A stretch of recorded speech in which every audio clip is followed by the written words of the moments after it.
Good morning. Morning, all. In case you missed the indication there as you were coming into the room, meetings being recorded, plan accordingly. And as per usual, we'll have members of the advisory committee on video with members of the public. We'll have you listening in, and allows us, at least the majority of folks on the committee, to be able to see one another. We have a few folks on the phone. Eric Farm is on the phone, as well as Bob Salinger. Melissa Cribbins is going to be joining us about a half hour late. And I'm going to go ahead and quickly walk through the agenda. After Jeff, you do a welcome, and then we'll do a round of introductions, and we'll jump right in. As if you had a chance to look at the agenda, you'll see that there's a lot to cover today. So we'll try to get right down to it. Jeff? Thanks, Peter. I won't take much time. I just want to welcome all of you and members of the public to the meeting today.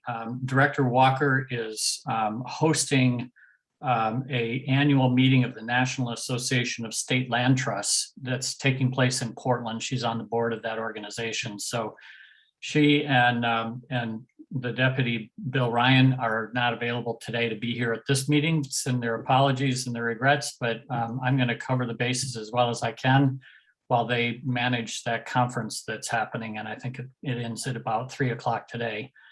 Lots of work has been happening, and we've had some conversations, a fair number of conversations between OSU and DSL since we last saw you. And so I think one of the agenda items today is going to be a follow-on to our last meeting on September 8th. And the Chief of Staff for the Treasurer, Dimitri Palmatier, will join us at 10 o'clock for that portion of the agenda. So we're happy to have him. And as always, if you have any questions or follow-up that you want from Department of State Lands after the meeting, you're welcome to reach out, and we will do our best to walk through whatever concerns or issues you might have. Thanks for being here. Thanks, Jeff.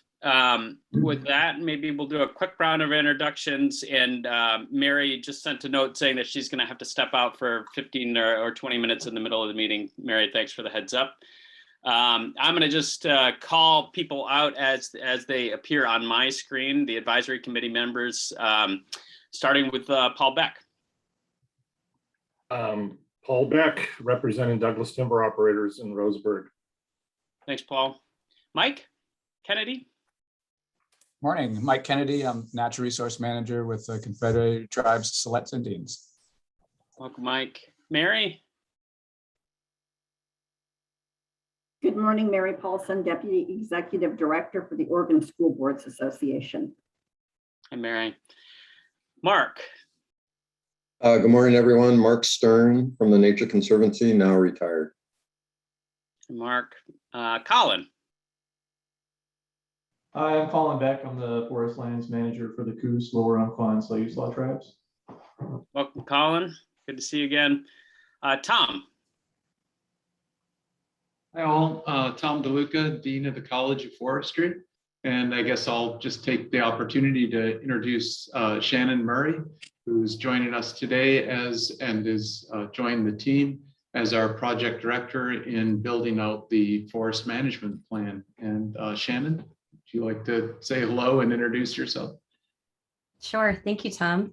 So as Tom said, my name is Shannon Murray. I'm with Oregon State University, and I'm starting today as the program director for the Elliott State Research Forest. So I'm really looking forward to working with you all collaboratively, as well as other stakeholders in the public, on creating a forest management plan and that really integrates research and stewardship for the forest. So thank you. Thanks, Shannon. Thanks, Tom, and welcome, Shannon. And Tom, in case you didn't see the email, sent an email with a bit of background Shannon's history and background as well, and maybe we'll have an opportunity as we get into this to hear a little bit more about that as well. Glad to have you here, though. Keith. Keith Timchuk at large. Welcome, Shannon. By the way to jump into the fire. And Mark, I'm envious of your retired lifestyle. I can't figure out how to get there. Good. Thanks, Keith. Paul Odenthal. Good morning, Paul Odenthal, Senior Associate Vice President for Administration at Oregon State. Welcome, Paul. Michael Langley. San, everyone, good morning. Michael Langley, and my title has changed. I'm now the Tribal Council Secretary of the Confederated Tribes of Grand Ronde. Congratulations and welcome, Michael. Katie Kavanaugh.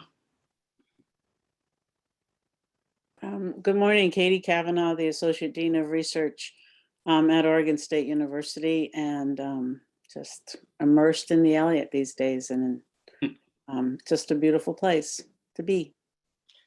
Great. Thanks, Katie. Eric Farm, if you can go off mute on the phone if you're in a position to do that safely. You bet. Eric Farm with Farm Unlimited. Welcome, Eric, and we'll see you here in 20 minutes or so on camera. And also Bob Salinger. Bob Salinger, Portland Audubon, and I should be on camera in about half an hour. All right, welcome, Bob. And with that, couple of just one quick housekeeping item. I'm going to just walk through the agenda. Everybody should have received it prior to the meeting.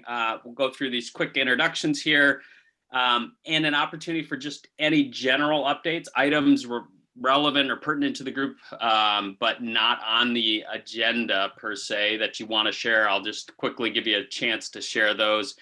We have about 45 minutes for Troy and Jeff to talk about HCP development, the approach and timeline for that particular work element. We'll have some opportunity for the group to have Q&A as well. And a little bit of discussion. And then we'll turn our attention back to the topic of governance, which I believe almost all of you were able to participate in the meeting on the 8th, where we talked a little bit about, the update from what was kind of a pause and some time of reflection on the topic of management and ownership. And we gave a bit of an update. So there's a little bit more to share. I know that there's been plenty of discussion among advisory committee members and between the key entities there, OSU, DSL, and Land Board as well. And so some updates as well as opportunity for additional question and discussion on that topic. Promise to give you a break sometime before 11 a.m. For 10-15 minutes. And then at 11 o'clock, we've got a little bit of time, sort of 40 minutes to cover a few additional topics, important topics, but not a ton of time to cover them. So they'll be fairly high level. OSU is going to give an overview of some of the financial forecasts that they've been conducting as it related to the research forest, the FMP planning and sort of the approach as well as a timeline for that and an opportunity maybe to hear a little bit more from Shannon. And then finally, we will have an update from the OSU or DSL team on the upcoming public meetings. You should have received, I believe everybody's on at the listserv dates for those meetings, and we'll just give a quick update on that. From 11:40 to 11:55, we had an opportunity for public comment.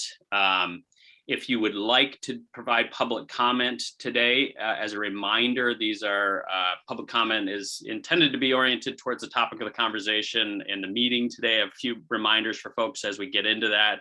If you'd like to provide public comment, you can send a chat is the easiest way to do that. Just send it to either Jen or I as the meeting host or co-host, and we will keep a running list of those that are interested in providing public comment and try to accommodate as many as possible in that 15-minute window, knowing also that we have the upcoming public meetings where there'll be lots more opportunity for discussion and dialogue with the team. And we will wrap up and get you out of here no later than noon. All right, with that, any questions from the advisory committee on the agenda? All right. Any updates, just general updates for, pertinent topics folks want to share with each other? Just quick little bit of white space here. All right. With that, then Troy and Jeff, you are up on HCP. All right. We decided to, Troy's going to manage the deck for both of us. My task is just to do a brief introduction, and Troy's the expert on the HCP. Just as a quick process note, the administrative draft of the full HCP will be sent to all of you, a link to all of you after the meeting today, and should be posted on the DSL website by tomorrow, end of day tomorrow. And that doesn't mean that it's a final document, but we've reached the near final stage after some extensive meetings with a lot of folks, including members of the public, some of you individually, the technical team for the federal and state agencies, and the policy team for the federal and state agencies. So our task today is for me to give you a quick overview of the roll-up of the conservation measures and how we've approached the structure for the document. And then Troy's going to kind of walk you through how to approach the document and where to go to look at some of the key provisions. So I'm going to start out on an HCP discussion talking about cake. Troy, you want to go ahead and I'll zip through this in about 10 minutes. But I want to start out kind of conceptually. We made a decision early on that instead of trying to have one overarching conservation measure that would protect all the species or each of the individual species, we would build a layered approach that in the aggregate, each portion of the conservation protections would build on top of the other and would be integrated fully so that some of the riparian protections benefit terrestrial species and vice versa. So we've affectionately started calling the process and Chapter 5 conservation provisions the layer cake. Thank you, Katie Kavanaugh. And so that's what I'll just zip through here. Next. So the first layer in the cake is really this blocked reserve. You're all familiar with it. It's about a 34,000 acre conservation research watersheds. We call them the CRW. They are going to be managed exclusively to establish mature complex stands. They're reserved for habitat. They have benefits for murrelet, coho, and northern spotted owl. And we've talked a little bit about the fact that this size of this reserve is significant, and it's significant enough that it actually is, we think, the largest dedicated conservation reserve in the Oregon Coast Range. So that's the first layer of the conservation protections that you'll see in the HCP when you're reviewing it. The next layer are the individual reserves. And remember, we've got a portion of the forest that is set aside as a managed research watersheds. And within the managed area of the forest, there are about 14,000 acres of individual reserves scattered throughout. And that's in large part because we, in the research design where there's intensive forest management, it's matched a one-to-one basis with reserves. And so those reserves vary in size depending on the subwatershed, but they're up to 1,000 acres in size. And they have tentatively been targeting the mature stands that are the greatest habitat value right out of the chute.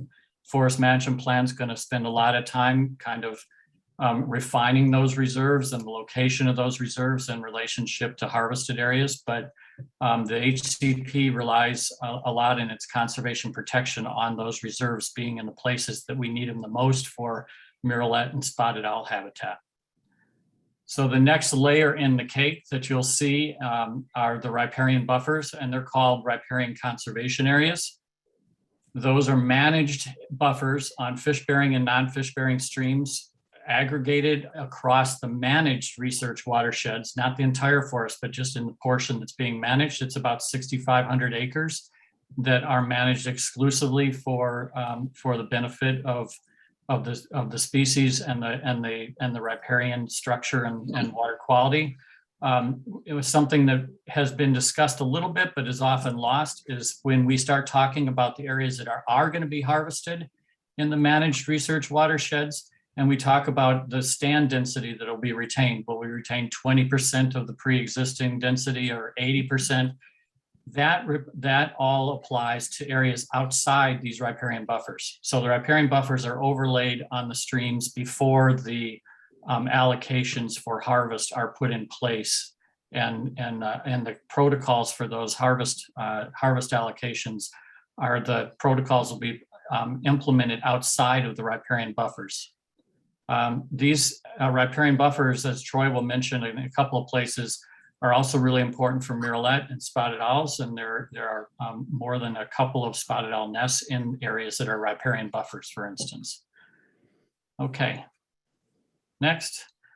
So another layer in the cake is the protection of the oldest trees on the forest, and there's a commitment in the HCP that reflects conversations that were had in the development of the OSU proposal. The trees predating the 1868 stand replacement fire are called out for protection.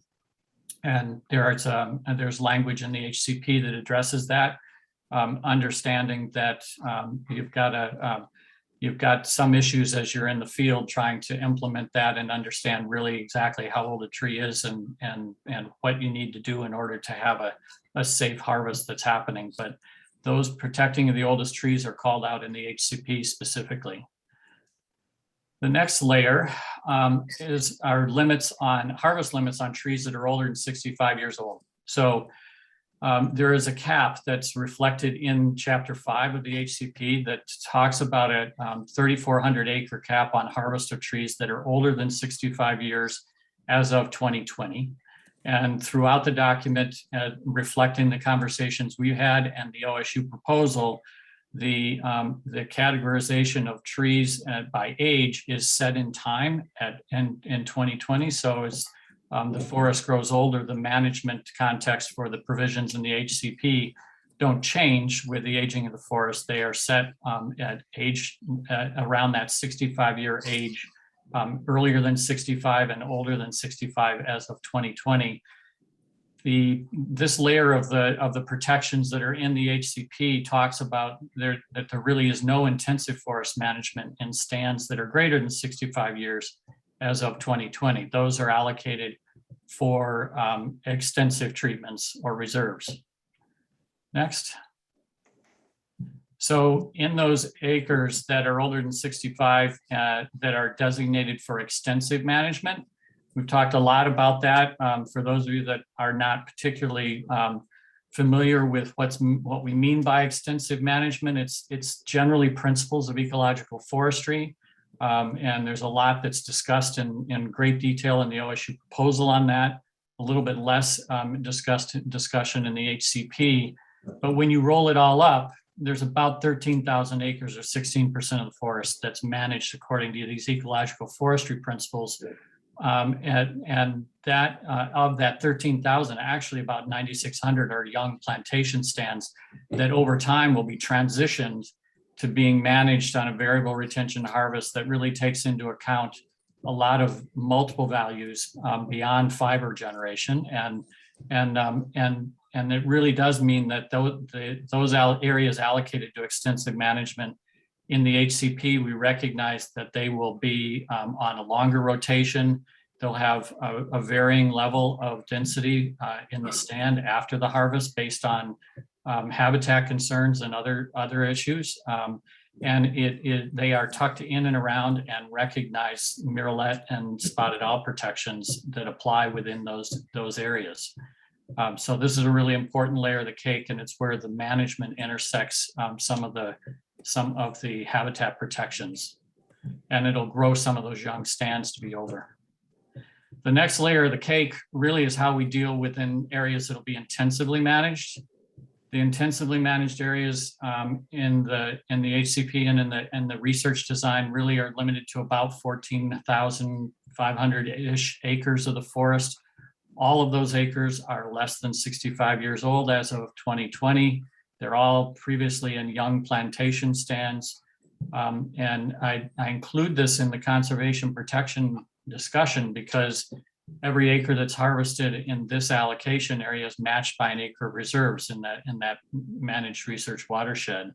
And the very specific protections for murrelets and spotted owls that Troy's going to talk to you about those apply in these intensively managed areas as well, assuming that there's an intersection of habitat that of the protected species in those areas.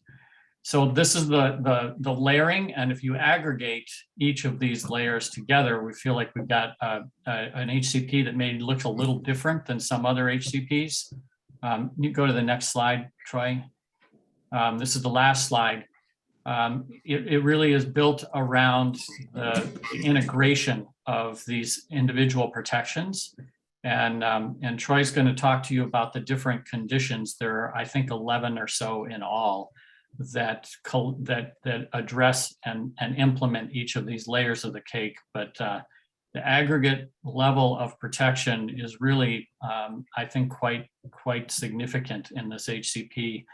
And my last comment for you is that important to notice what we have done is try to build an HCP with a structure that doesn't change the OSU research design or the proposal.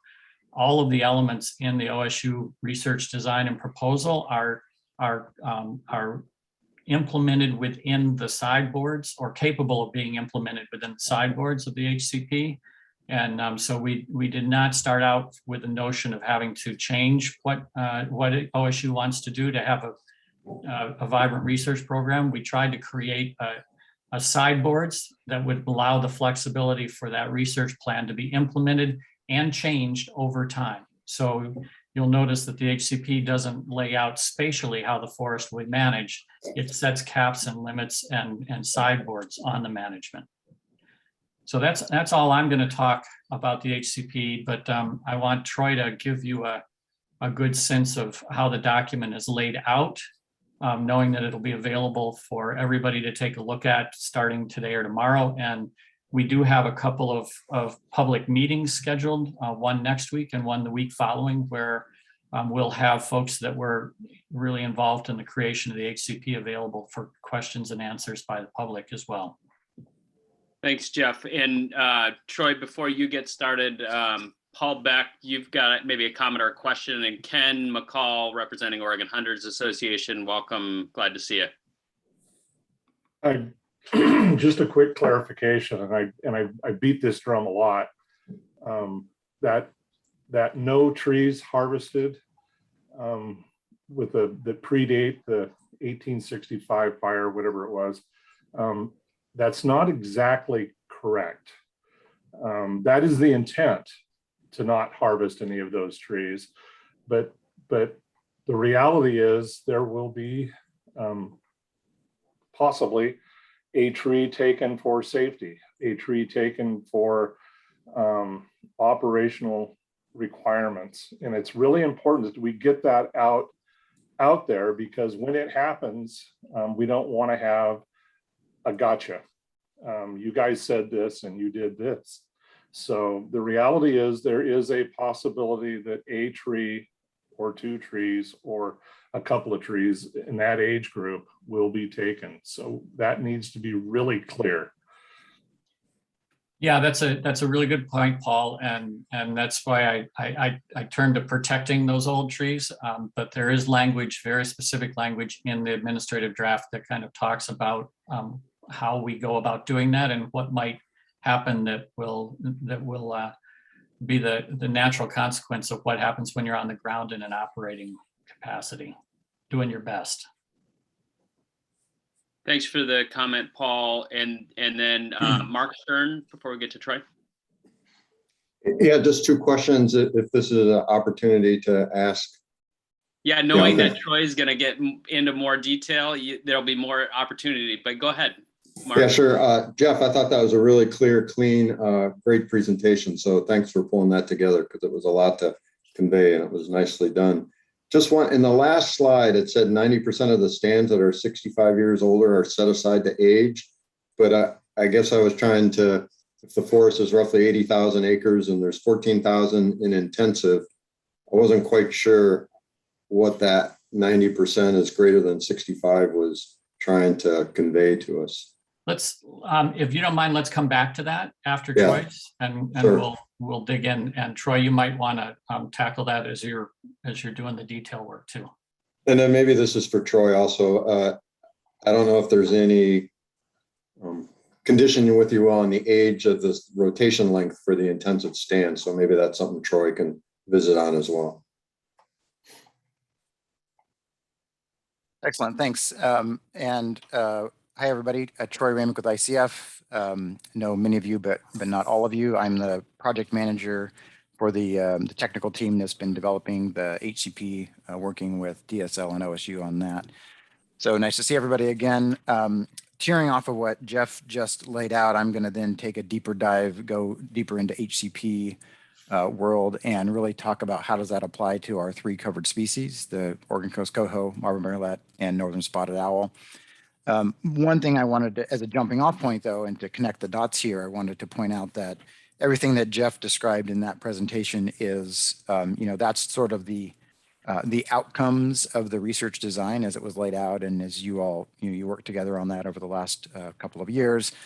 And so when we start the HCP is really analyzing the implementation of the research platform as a project.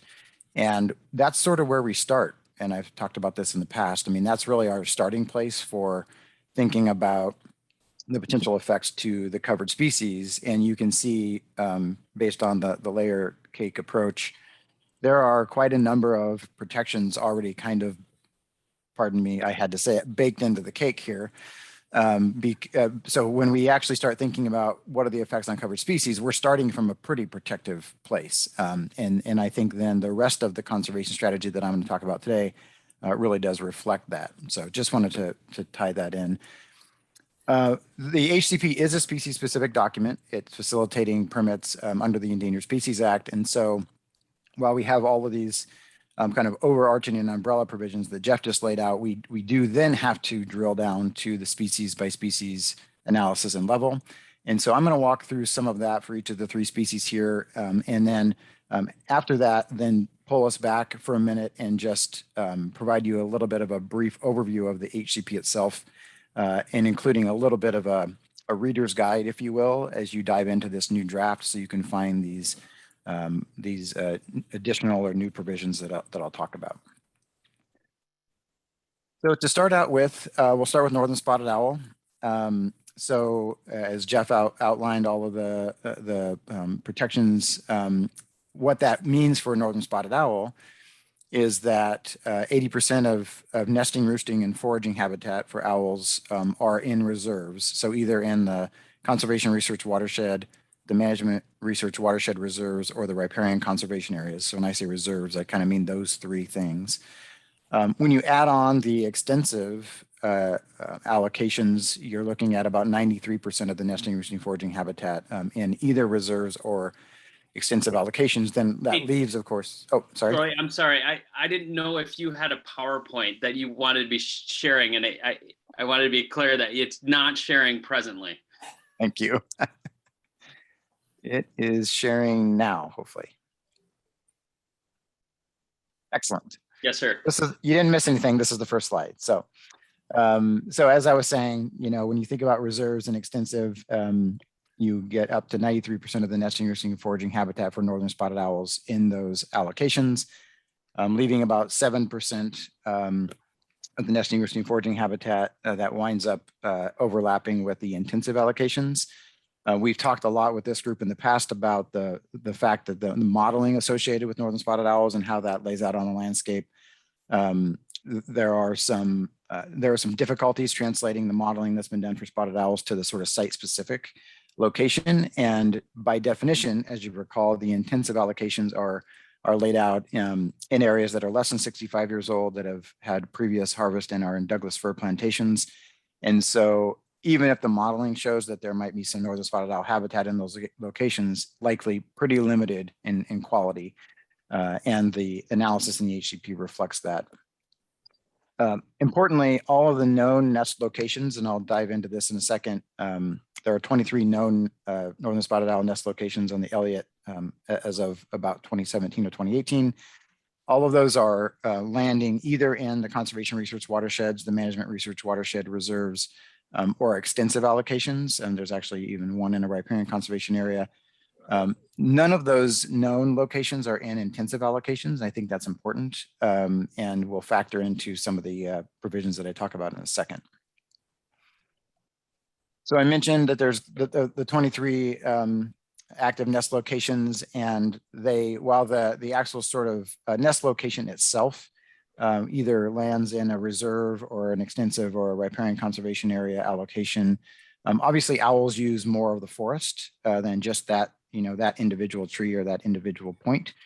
And so one of the things that we've been working on over the summer, and working with many of you on this as well, has been creating some conditions in the HCP that are not just focused on the specific nest location itself, but also take into account the habitat that's supporting those nest locations around the nest site. And we have added in 3 conditions into the HCP, and I'll tell you specifically where those live later in the presentation. But essentially, around these nest locations, we're recognizing and establishing a 100-acre nesting core area. So this would be a no harvest nesting core area around these nest locations. Again, a buffer around for operations and allowing them to kind of persist on the landscape. And then beyond that, there are kind of 2 additional layers of protection. And we talked about this at our meeting in July. There's a 502-acre core use area. So this is the 502 or so acres around the nest location. And the commitment in the HCP now is to maintain at least 50% of that 502-acre core use area as nesting, roosting, and foraging habitat. And then in addition to that, recognition of about a 4,500-acre home range. So that's about a 1.5-mile buffer off of a nest location. And the commitment is to maintain 40% nesting, roosting, foraging habitat inside of the home range around those nest locations. Now, those numbers are not, those percentages are not new or things that we have created as part of this HCP. Those are aligned with kind of federal standards for how operations can occur within northern spotted owl habitat to minimize and still minimize effects from those activities. So that's why we've adopted those. And importantly, and I'll say this again a couple of times later here, we were able to add these new provisions or these new conditions into the HCP without changing the research platform or the design as it has been described in the OSU proposal. We did a little bit of analysis with OSU's help to determine, based on how harvest activities are likely to occur in these various locations, is it going to be an easy thing or a difficult thing to maintain 50% in the core use area or 40% in a home range area? And the analysis is showing that by and large, it is attainable to do that. It certainly might require some careful thinking about the timing of when those operations occur. Sometimes waiting for habitat to grow in before a management operation occurs. So there could be some temporal changes to how the activities play out on the landscape, but it didn't cause any disruption to the research platform as it was laid out originally. Similarly, on Marble Murrelet, when you think about Marble Murrelet, a reminder, we have 2 sort of designations for Marble Murrelet in the HCP or on the Elliott. We have designated occupied habitat. That is a combination of the Marble Murrelet management areas that were previously recognized by the Oregon Department of Forestry and other areas that were determined to be occupied by researchers, primarily from OSU. We combined those 2 occupied layers together into what we are calling designated occupied habitat. You'll hear me use that terminology a couple of times today. And then if you recall, at the end of last year, Matt Betts and others from OSU did a Marble Murrelet habitat model. And so we've included the modeled potential Murrelet habitat in the HCP as well. So we have designated occupied habitat and modeled potential habitat. And those 2 things combined really define the part of the Elliott that we think either does support Murrelets currently or has the highest likelihood to support them into the near future. And then we have some additional conditions that apply to those areas, and I'll describe those in a second. As before, we have seasonal restrictions during the nesting season in occupied areas. We have the same provision for northern spotted owls. And a commitment, if you recall, in the OSU proposal to retain 80% pre-harvest density in areas where there are extensive treatments in occupied habitat. So that was information that, kind of we came to the table with from the proposal and that we've talked with you about in the past. And then in the last several months, we have been finding ways to add some additional sideboards to how management activities in occupied or modeled murrelet habitat might occur.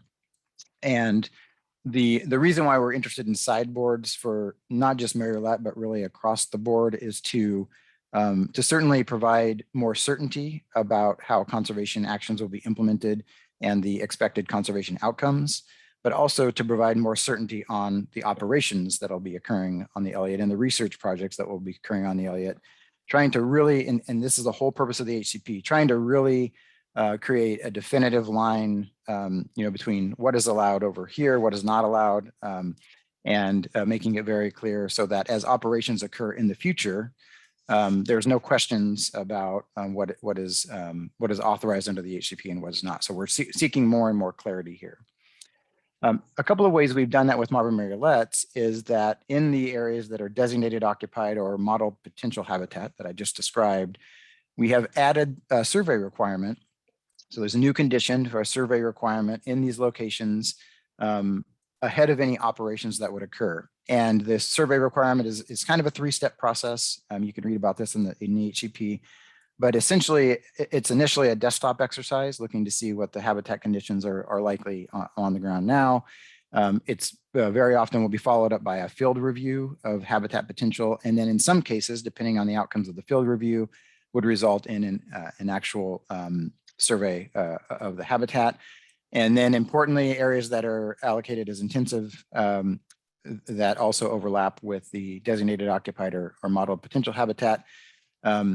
Depending on the outcomes of those surveys, if they are determined to still be occupied, those would be reallocated to either extensive or reserve in exchange, sort of swapping out areas within the same subwatershed to maintain the integrity of the research platform. Importantly, because of that, we can then say there will be no intensive harvest in occupied habitat. And I think that's an important statement.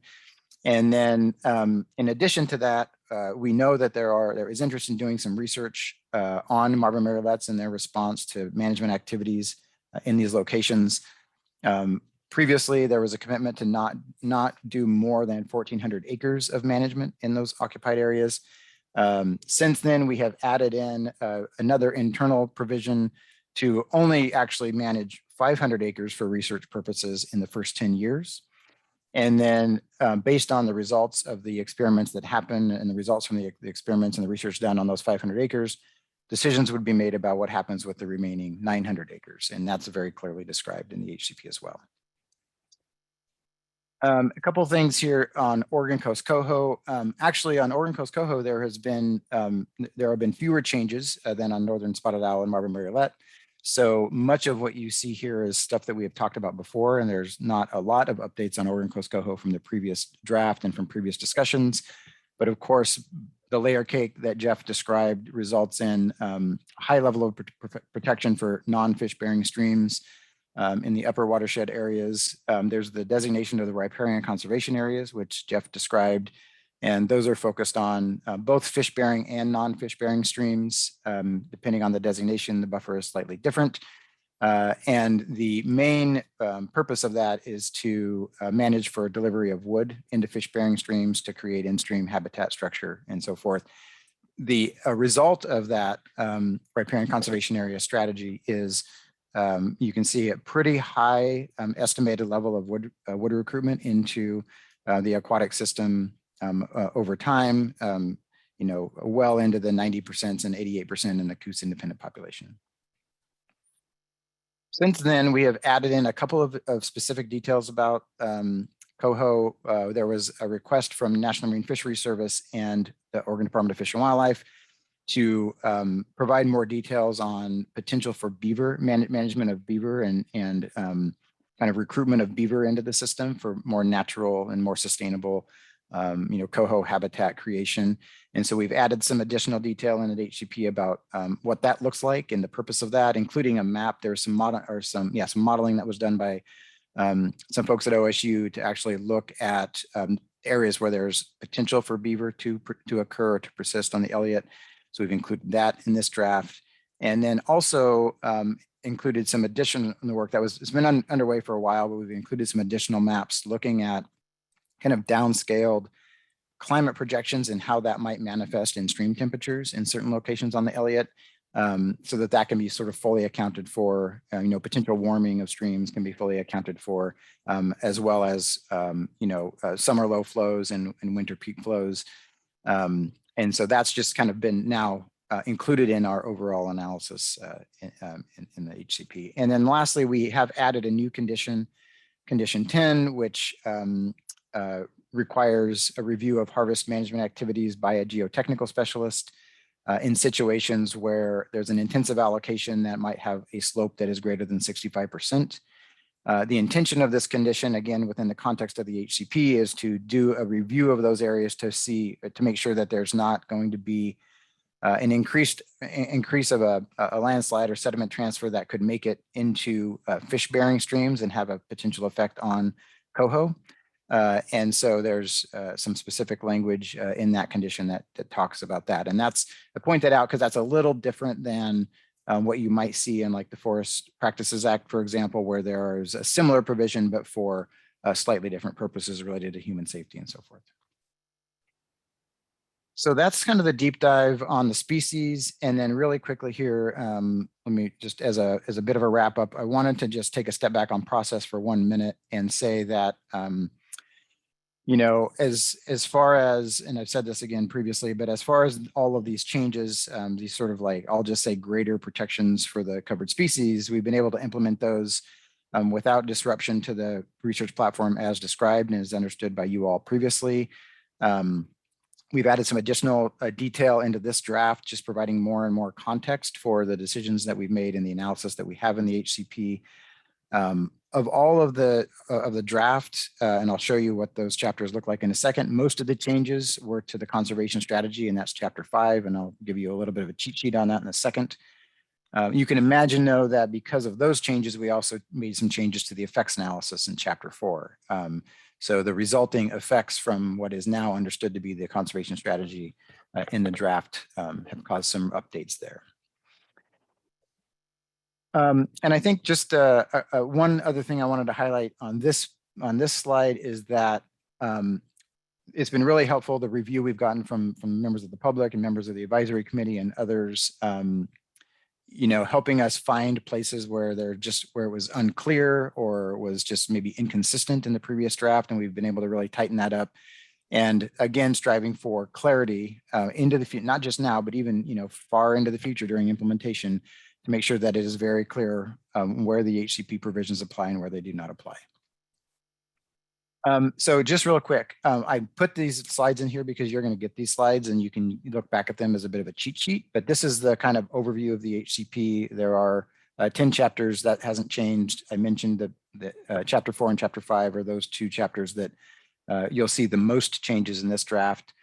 And then if you're interested in the species specific provisions, changes, the places to go in chapter 5 to find these things I've just been talking about, I provided a slide for each of the species. This is the northern spotted owl version where you can see the summary of the conservation outcomes for that species at the top, the biological goals and objectives, and conservation measures that apply and the conditions that apply to northern spotted owl. And similarly, same for Marbled murrelet and the same for Oregon Coast Coho.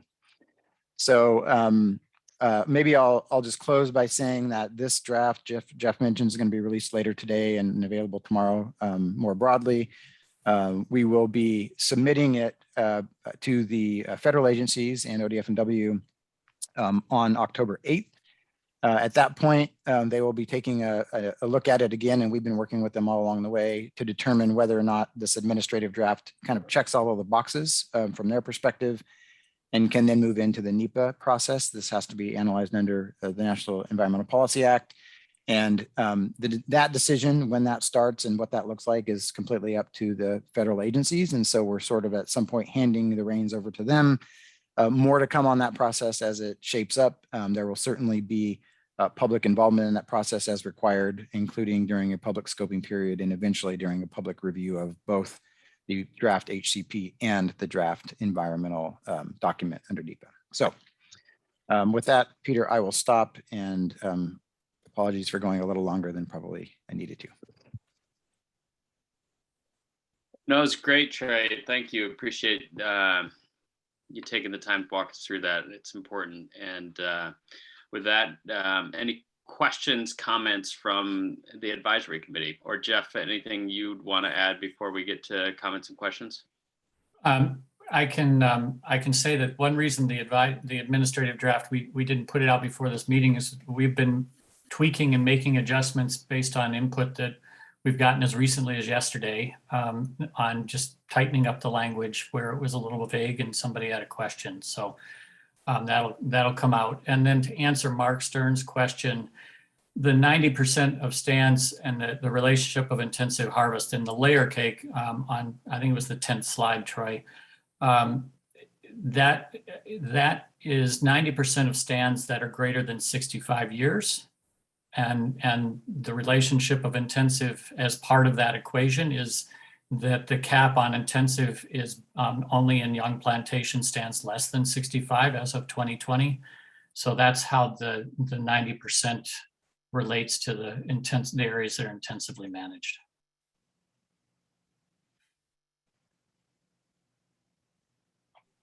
Thanks, Jeff.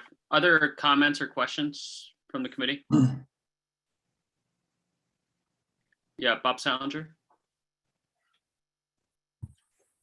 Yeah, thanks for the presentation. I wasn't able to see the slides because I was in transit, but I was able to listen in. So I appreciate it. I appreciate all the work that's gone into this over the last couple of months.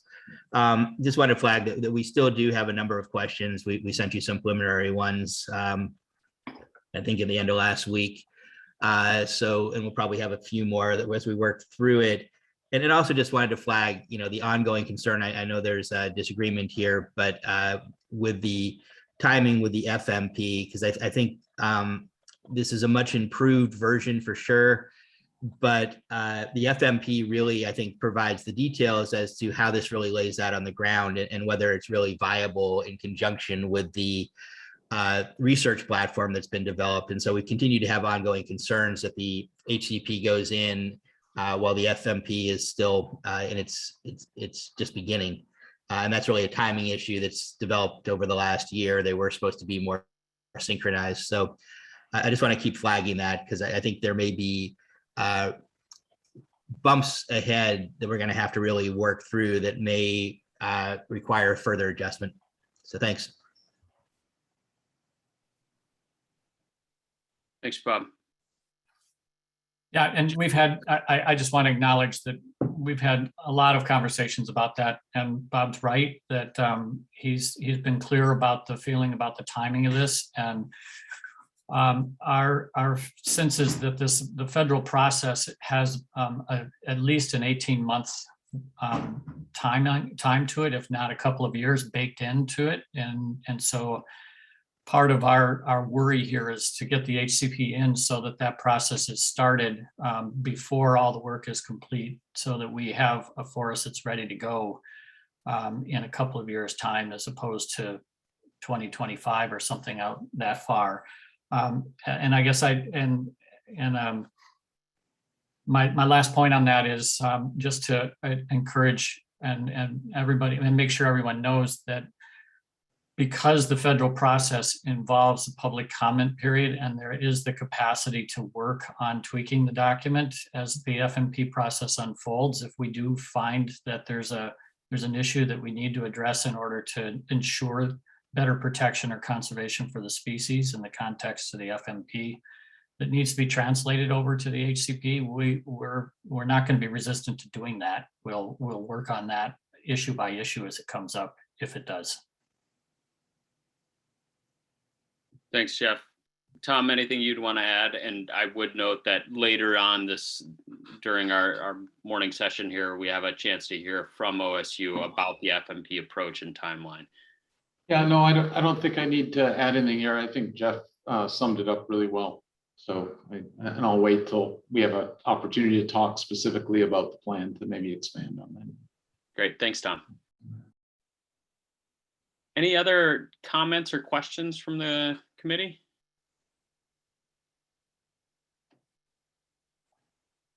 All right.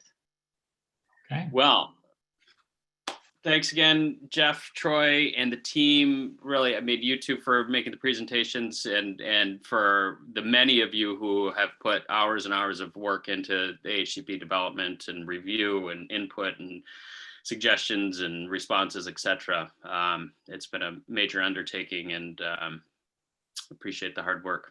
Yeah, and Peter, I need to say the OSU team has been involved every step of the way and has had a substantial amount of time invested in this too, even though Troy and I are on point. It's just on point on behalf of Katie and Deanne Carlson and Gordy Reeves and Randy Rosenberger. All have been really working on this as well. Great, thanks, Jeff. So our next topic is governance, and I'm going to need a little bit of assistance. Jeff, I think we've got Dimitri joining us at 10, and he is maybe going to be first on our list there of folks who are going to provide a bit of context. So if he's not available, I'm wondering if we were going to do a 10-15 minute break after this governance. I wonder if folks couldn't just take the 10 minutes now, and we'll join back up at 10 minutes from your clock of reference. We'll take a little break, give Dimitri a chance to join us, and then we'll come to the topic of governance, and we'll steam on after that. So 10-minute break, clock of reference, and we'll see you back here shortly after 10 a.m.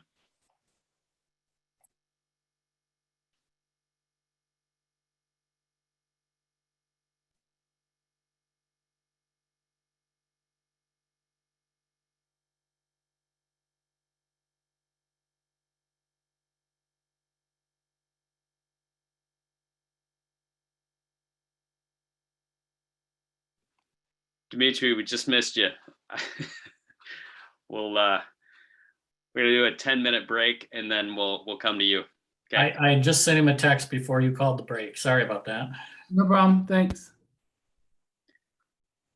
And Keith, a reminder, your video's on, so you are live there, buddy.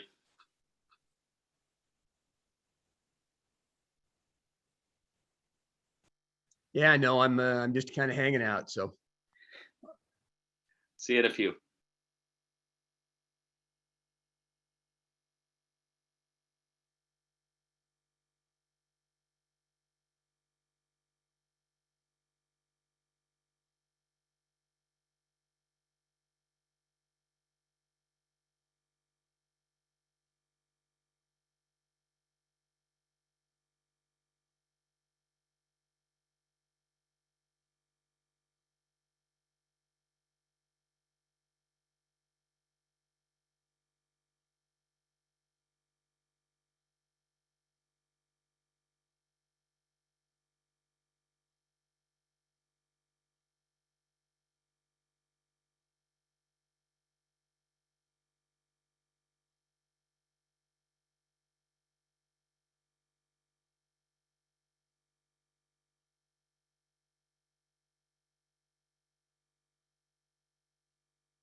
All right, folks, let's go ahead and get started again.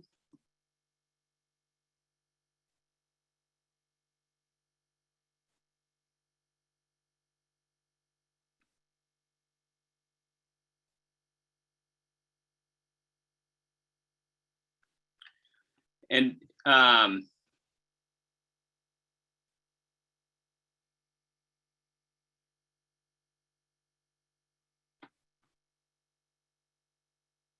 so I'm gonna give folks just a minute to gather here yet, and then we'll go ahead and get started.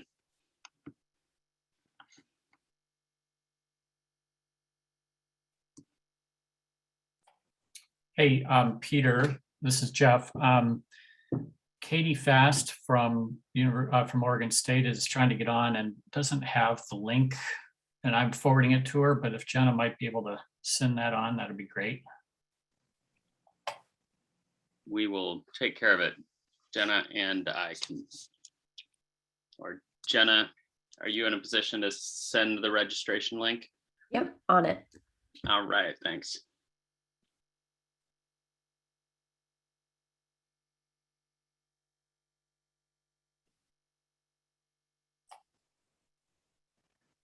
And I know Melissa Cribbins from Coos County is trying to join here shortly, or planning to join shortly.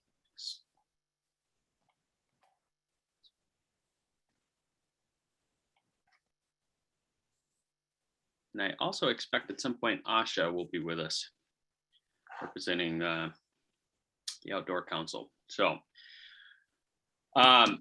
looks like we've got most folks back.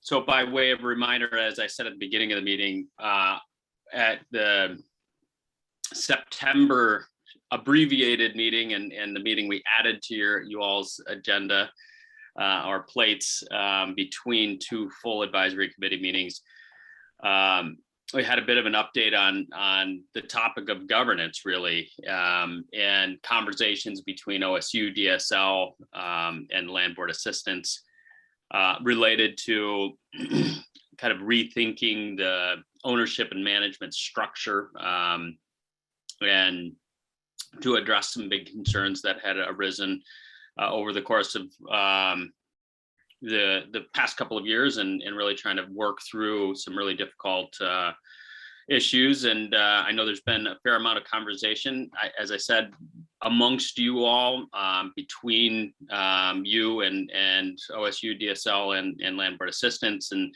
we wanted to provide a little bit more time. I think Dimitri is going to speak first and maybe address some of the things that we know have come up.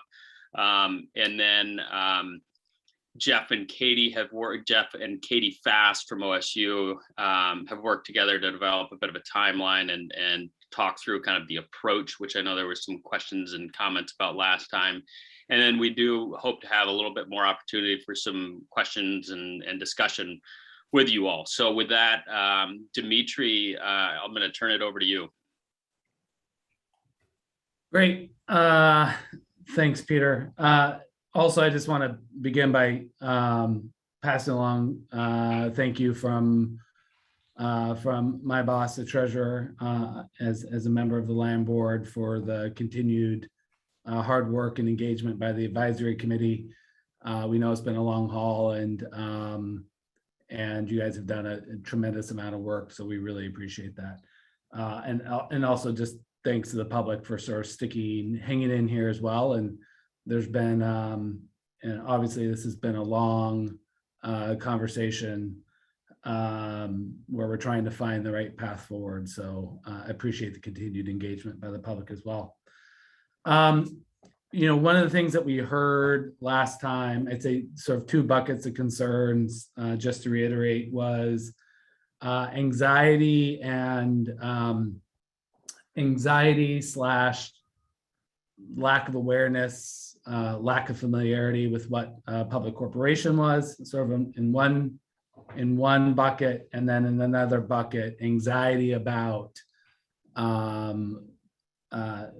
how the work of the advisory committee would potentially interface with the legislature. and the legislative process. So I'll take the first one. When we went back and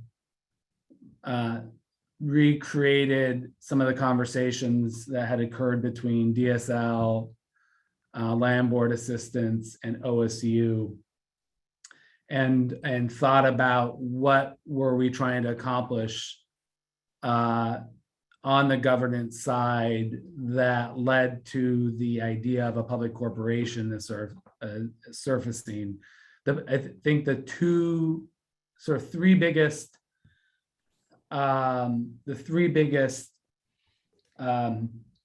elements that we wanted to capture. One was sort of a unified, coherent management structure that was within whatever entity ultimately took over the ownership responsibility of the Elliott, as opposed to having this scattered across multiple organizations with multiple layers of government with competing priorities and resource needs and all of that.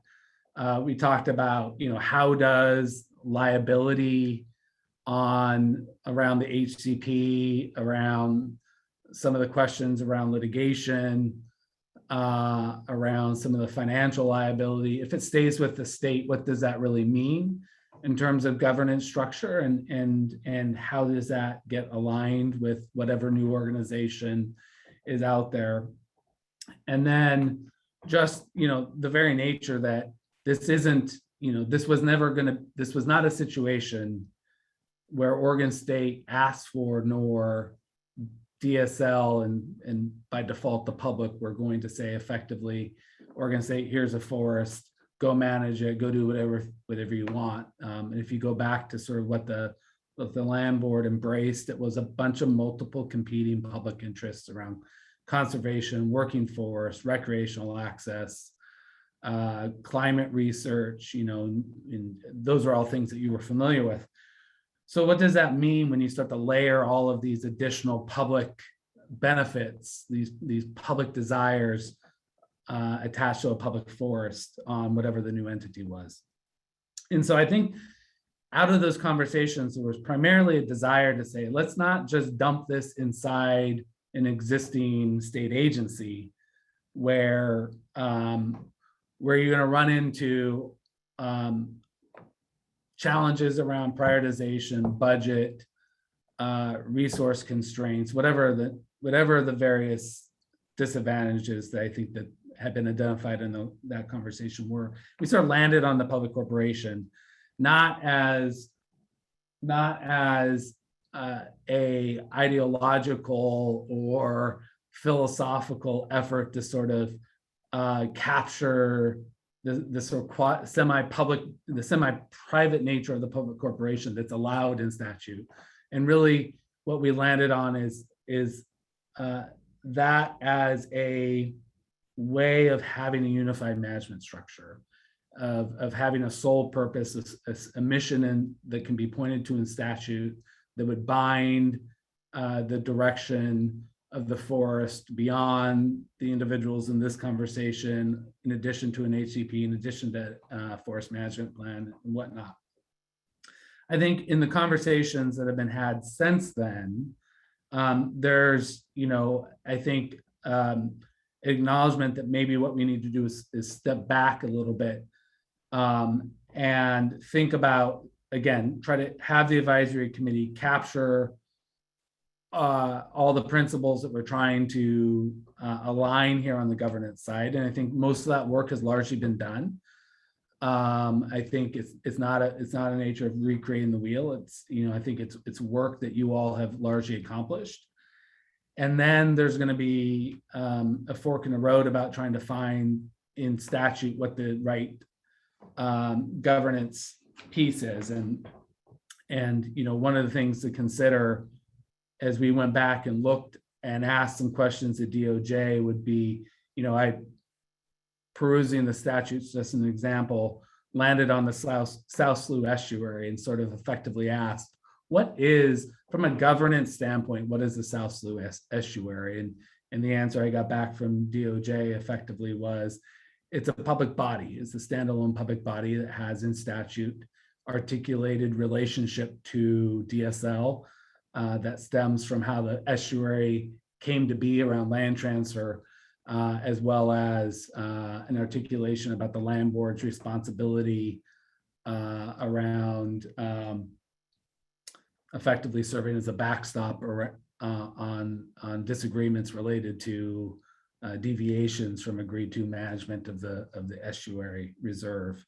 And so that would be something to potentially look at that could accomplish many of those overarching goals I think had been identified by DSL, OSU, and the Land Board Assistance, which is sort of a singular management structure, liability remaining with the state in many ways, all the public benefits of meetings law, public records, and whatnot.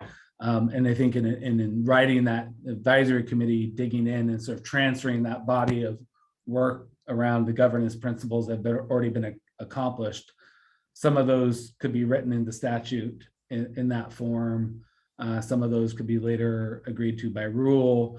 And then there's obviously some pieces that still need to be sussed out by you all and agreed to in order to sort of accomplish that. So that was, I think that's the evolution of some of the thinking that has occurred on our part since September 8th, is sort of effectively don't get hung up on the public corporation as the only way of answering that desire to have it be a unified management structure under the state, but outside of being dumped into an agency where it might not be a perfect fit.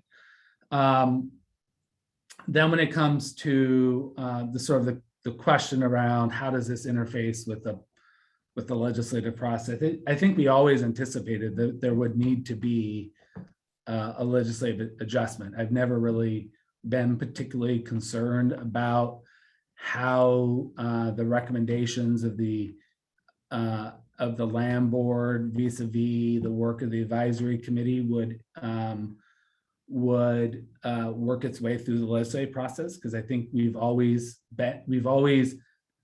in the last 4 years, I think, had an awareness that the only way to really get this done is to get as close to consensus as possible. And that's been the work of the advisory committee. And you all have gotten really close to that along the way. And so if we're all sort of rowing in the same direction, I'm confident that when we ultimately have a legislative concept, that it can get through the legislative process. I'm not saying that's easy, but I think that that's no different than anything else. So, I think in many ways, we still have an opportunity to strike while the iron's hot here. If we can get a lot of work done with the advisory committee in translating a lot of the work that's been done into a legislative concept, answering those unresolved questions that still need to get answered, and incorporating that into the concept, bring it forward potentially in the 22 session. It's a short time frame, but I think it's still doable. We have a lot of work to do in the next month and a half on this. But again, I don't think that this is about reopening all the hard work that you have done. I think it's really about identifying those pieces that have already been agreed to, determining whether they need to be articulated in statute, and then identifying, and it's things like the private right of action, third-party private right of action. So some of the specifics around liability that I know the advisory committee's members of the advisory committee have spent a lot of time talking about, haven't quite landed yet on what that means. So there's work to be done, but I'm still optimistic we can get this in the 22 session. Thanks, Dimitri. So Katie and Jeff are going to talk about kind of timeline and what sort of legislation might begin to look like. Before they do that, any quick questions comments from the advisory committee for Dimitri?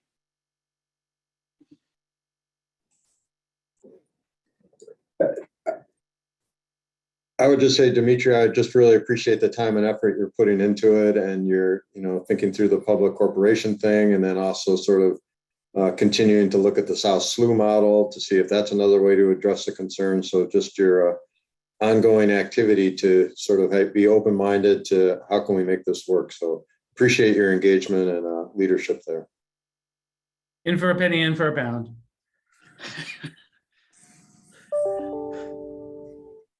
Great. Others? Keith, any thoughts?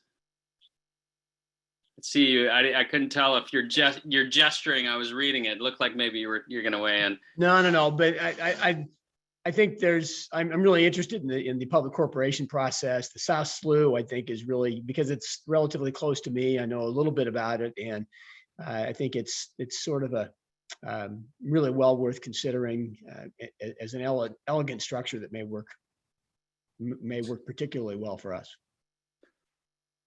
Great, thanks, Keith, and your local knowledge of that's helpful. And I think, Dimitri, if I heard you right, I think it's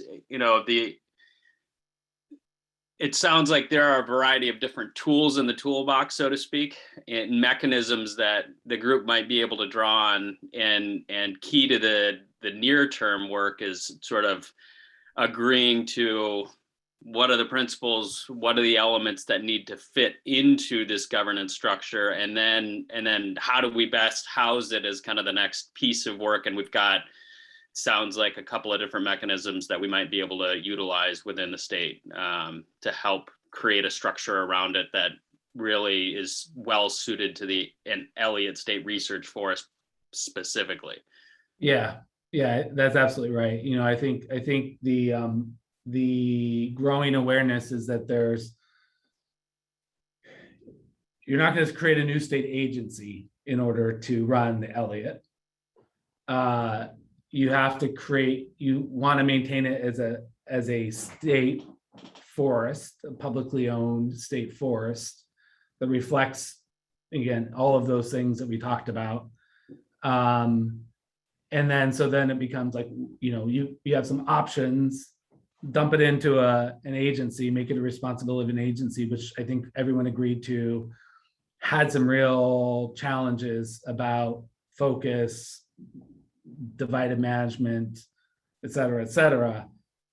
I think public corporation then became sort of the proxy for create something separate, specific, with a specific management structure that could be articulated in statute that would be the right fit.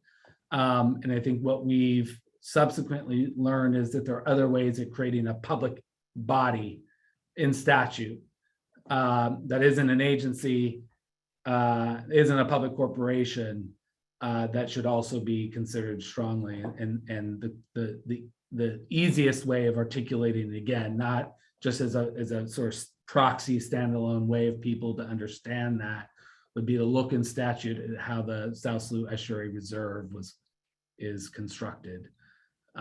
It's a separate public body.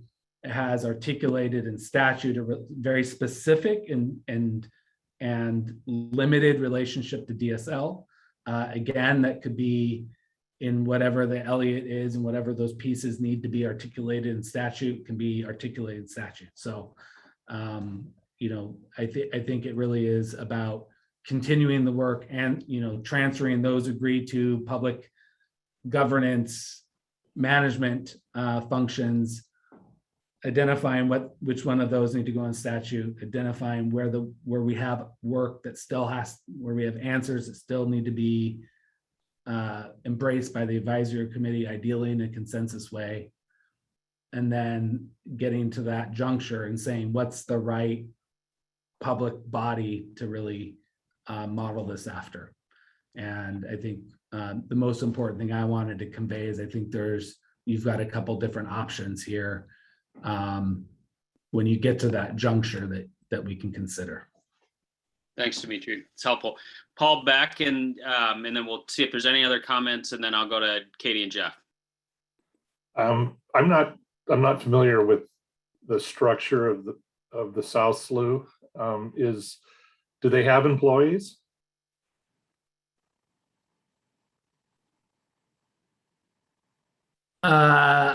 Jeff, do you know how that arrangement works with DSL? You're on mute. Yeah.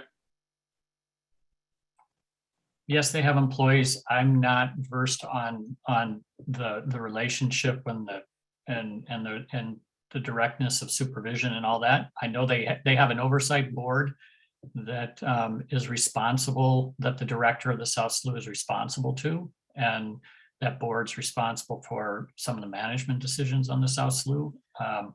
But beyond that, I haven't gone any deeper than that. And we have a member of the public that just chimed in to me, letting us know that and Peggy, thanks. I know it's something you've tracked closely. Employees, director, and an advisory group is. Thanks.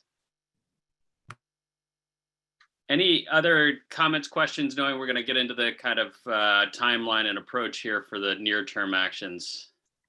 Yeah, I can jump in. I pulled it up really quickly. So to give you an idea of the management commission for the South Slough, that is Vicki Walker is the commission chair, Chief Warren Brainerd from the Oregon Indian Tribes, Bob Cowan from Oregon State University, Trent Hatfield from Education, Dave Kronsteiner from the Port of Coos Bay, Bob Main, the Coos County Commissioner, Lonnie Mays is a general public member, Maya Watts from University of Oregon, and Chris Wall from Ocean and Coastal Resources Management.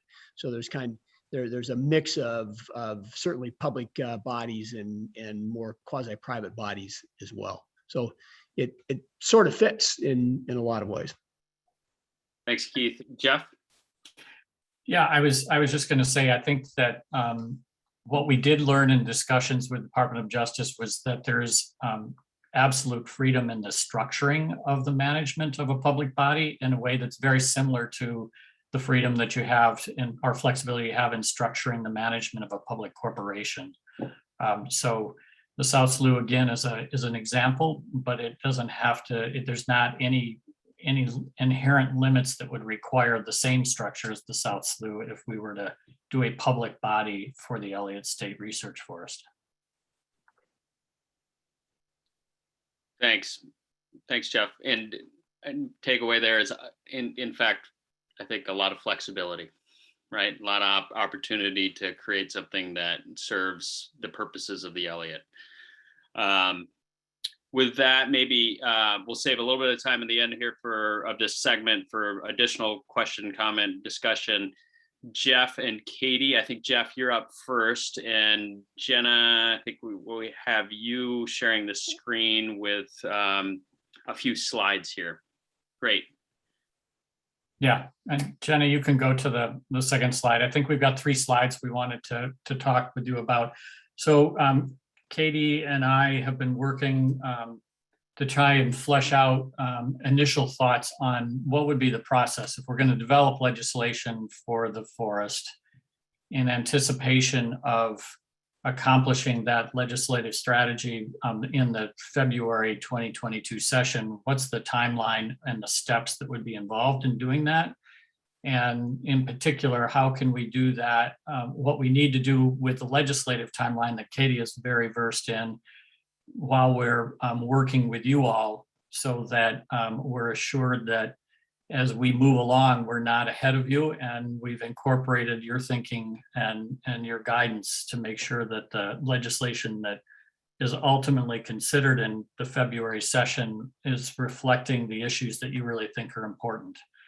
And so these are initial thoughts on a process timeline that we want to share with you, and we'd love to hear your comments and your thinking, and then we're going to go back and work on it a little bit more. But initially, here we are today on September 22nd.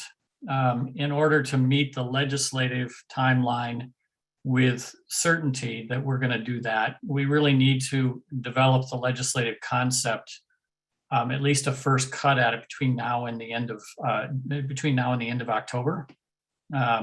And so you'll see we've got about 5 weeks or so of concept development that would really be looking at what are the key substantive elements that would need to be in a bill and what are the principles that we want to guide the drafting of a legislative concept language, the specific language itself. So instead of focusing on language first, really focusing on the substantive elements of what needs to be covered and the concepts that'll guide the drafting of the language is a process that is tried and true when you're headed into creating a new bill. So that kind of sets us up then to come back to the work with members of the advisory committee between now and the 25th, but then come back and have a full advisory committee meeting the week of October 25th.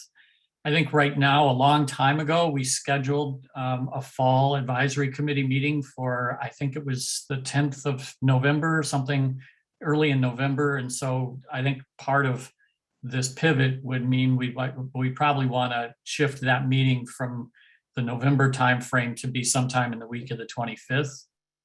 And we can talk through recommendations and really chew on the substance of a legislative concept at that meeting. That would give us a couple of weeks to refine the concept in early November and the principles for the drafting of the legislation. And that would bring us to the first legislative deadline that's associated with the session. And Katie lives and breathes that world, so she's gonna talk about what the next several steps are in the process. And Jenna, you can go to the next slide, and then we can talk about that process a little bit. And we've got some thoughts on substance of, or at least structure of the bill. Yes, thanks, Jeff. So Katie, this is Peter. Just as you get in, would you mind introducing yourself? I think I maybe missed you before, and I'm not sure if everybody has had a chance to meet you. I think probably, but we'll just be double check it. No worries. Katie Fass. So I serve as Executive Director of Government Relations for Oregon State. So happy to be here today with you all. You know, as we're looking at the February session, it's 35 days max. So to meet kind of that deadline for the legislature and get bills through, they really need to be ready to go on the first day of session. So the legislature has put in a few deadlines to make sure legislation is ready and prepared for the February session. The first one that we'll hit is on November 19th. Legislative concepts need to be submitted to Legislative Council for initial drafting. So really you're looking at session almost starts in November. And I think the thought is to then do an advisory committee again for prepping for session in early December. We'll have some updates on discussions maybe have happened with Legislative Council and when we might be seeing some bill drafts back. I doubt we'll have anything back potentially from Legislative Council by that timeline of the week of the 6th, unless we're prepared and we've gotten some drafts in prior to that 19th deadline. Then the bill needs to be kind of in that final form for introduction and dropped on the 14th for introduction, January 14th. That is also the week of legislative committee meetings. So the legislature will be in town or meeting virtually. We don't know that yet for their committee meetings prior to session. Then I think the thought is to have another advisory committee meeting the following week to discuss the bill draft and have that final preparation for the legislative session. And then the session starts on February 1st. If we are in one of the natural resource policy committees, I would expect hearings that first week of session. It is likely bills will need to move out of their first committee of origin, probably middle of the following week. So that second week of session, the bill is going to need to be in a way that it prepared to be moving to meet the timelines. We don't have that schedule yet from the legislature, but it will be a pretty quick and aggressive schedule that we'll be getting from them. So I think at this point, before we move into the outline, Peter, see if folks have any questions, comments about the process timeline. Yeah, and whether we've loaded in too many advisory committee meetings and intersections or not enough, I'd love to hear. And maybe we can just stop sharing for just a moment so we can see each other and I can track questions, comments, initial reactions to the time frame. So Bob Salinger. Yeah, I mean, it's a very ambitious timeline. Obviously, it's a much faster timeline than we've been able to operate on to date. So I would just say that I think it's going to be really important to get all of those meetings on the calendar ASAP, and maybe book some extra ones too. I don't think there are too many right now. I think it's easier to take them off than to get them scheduled. So if we're going to try and meet this timeline, it's going to be really essential to book in enough meetings with enough notice so we can get critical mass. You can anticipate a scheduling request shortly after this meeting. My only request is that you all respond promptly. Message received. What about the public? I don't see any mention of the public, please. So we're going to focus conversation for the time being with the advisory committee meeting members here. I'll pick up Barry's comment though, Peter, because I think it's an important question because we're going forward with the legislation. The public will have a chance to weigh in, certainly in the legislature, but are we going to build in, kind of what we're doing with the HCP? Is there going to be opportunities in there for that as well? I think it's a fair question. Indeed. Fair question, just to trying to manage a lot of people that would probably have things they want to share. So, and an important thing for the team, the full group to be considering. Other comments and questions? I see Tom DeLuca. Yeah, thanks, Peter. I just wanted to ask Jeff and Katie, because this,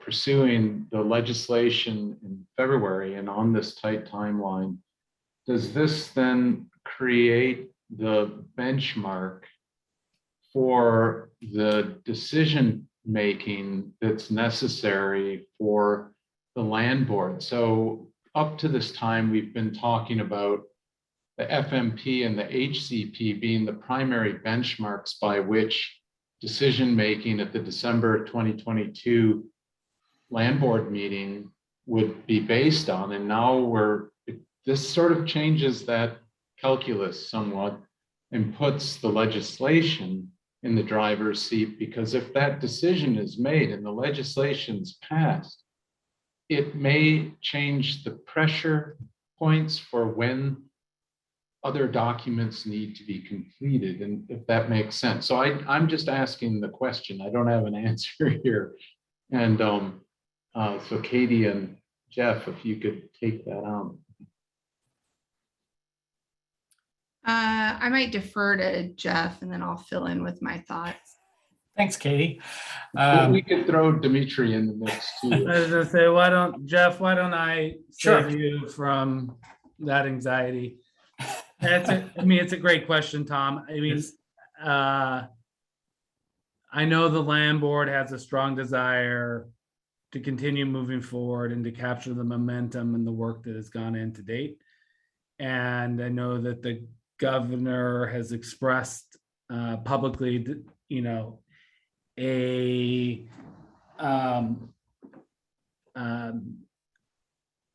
a strong desire to be able to feel like the future structure that Elliott has been determined and sort of accomplished under her time as governor. So I think it does potentially serve as a marker to accomplish that. that said, from my boss's standpoint, and I think we've demonstrated this to date, that we're in this for the long haul and we're willing to take whatever time is necessary. And my boss has at least 2 more years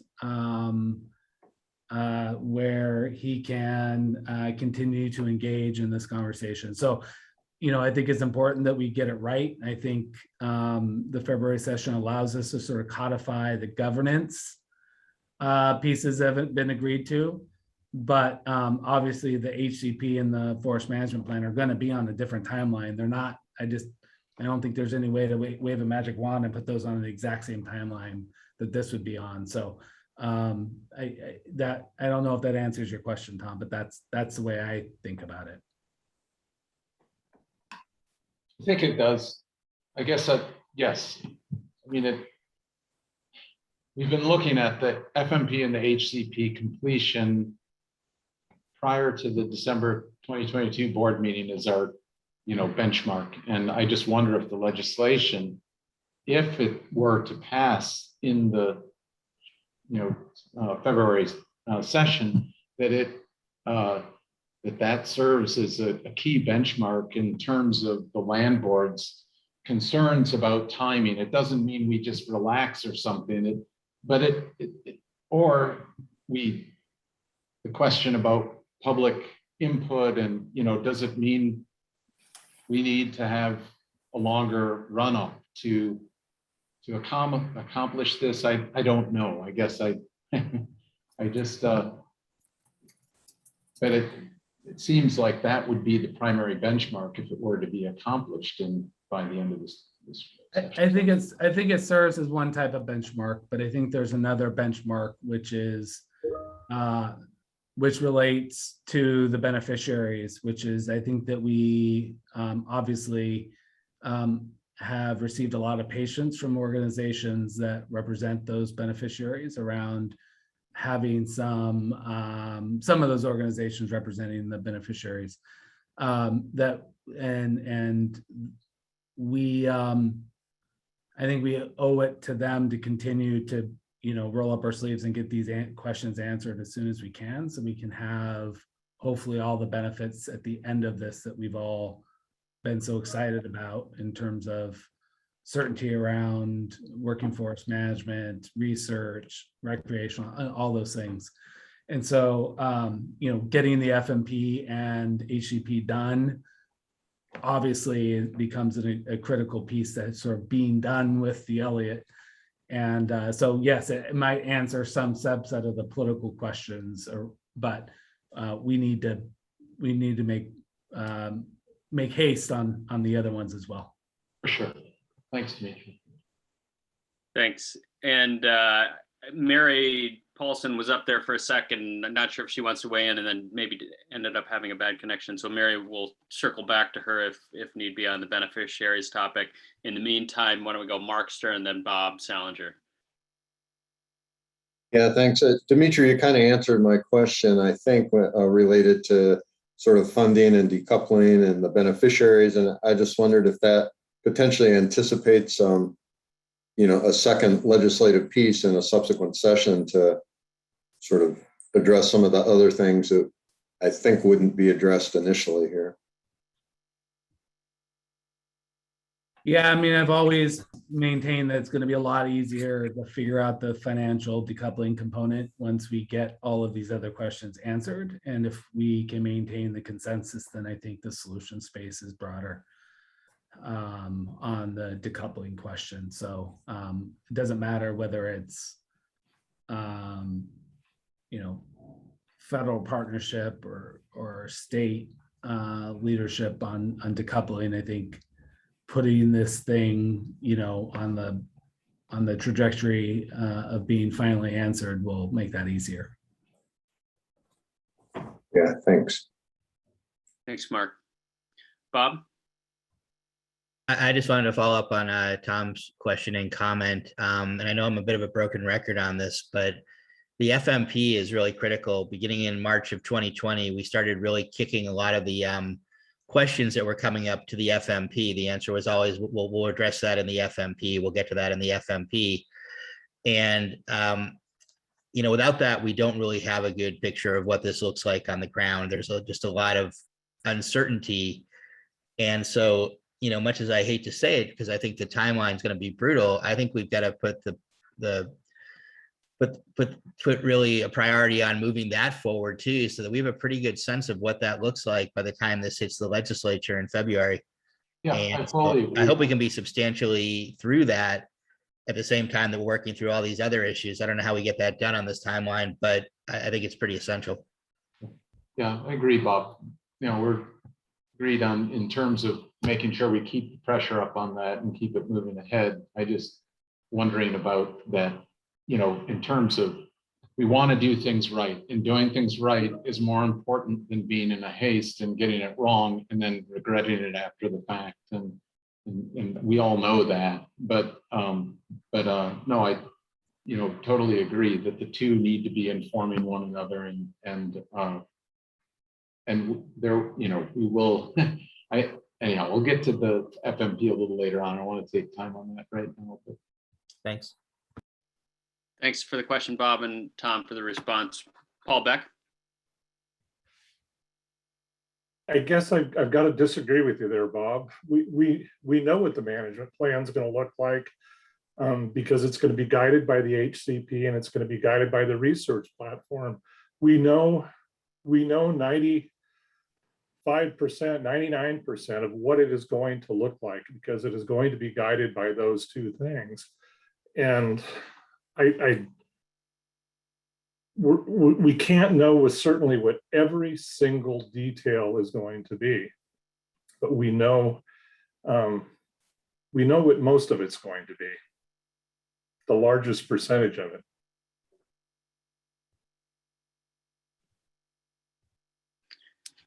Thanks, Paul.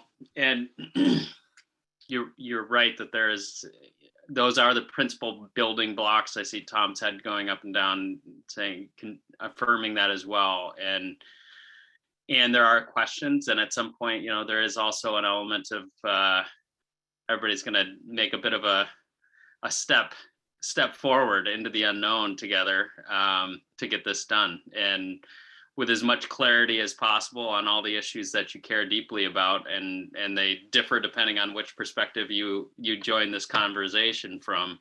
But at some point it will, so it's going to be kind of all hands on deck to get as much clarity as possible on, sort of the legislative front, language, the elements of the FMP, the HCP, financial stuff, which we still want to cover today. And undoubtedly there are going to be some, pieces that are still a work in progress. So you all are going to have to make the step into the void together at some point. Mark? Yeah, thanks, Peter. I guess I was wondering if Jeff or Katie, if you could explain a little bit more how and what's going to happen between today and October 25th. That's a lot of time. That's a month basically to put together the legislative concept. And I wasn't sure, is it all of the advisory committee members? Are the both of you going to develop a draft, a straw for us to respond to, or what are your thoughts on how that looks? It's a timely question, Mark, because I was just going to ask Jeff to go to the next slide, and or Jeff and Katie to do that, which I believe tees up your very question or response to it.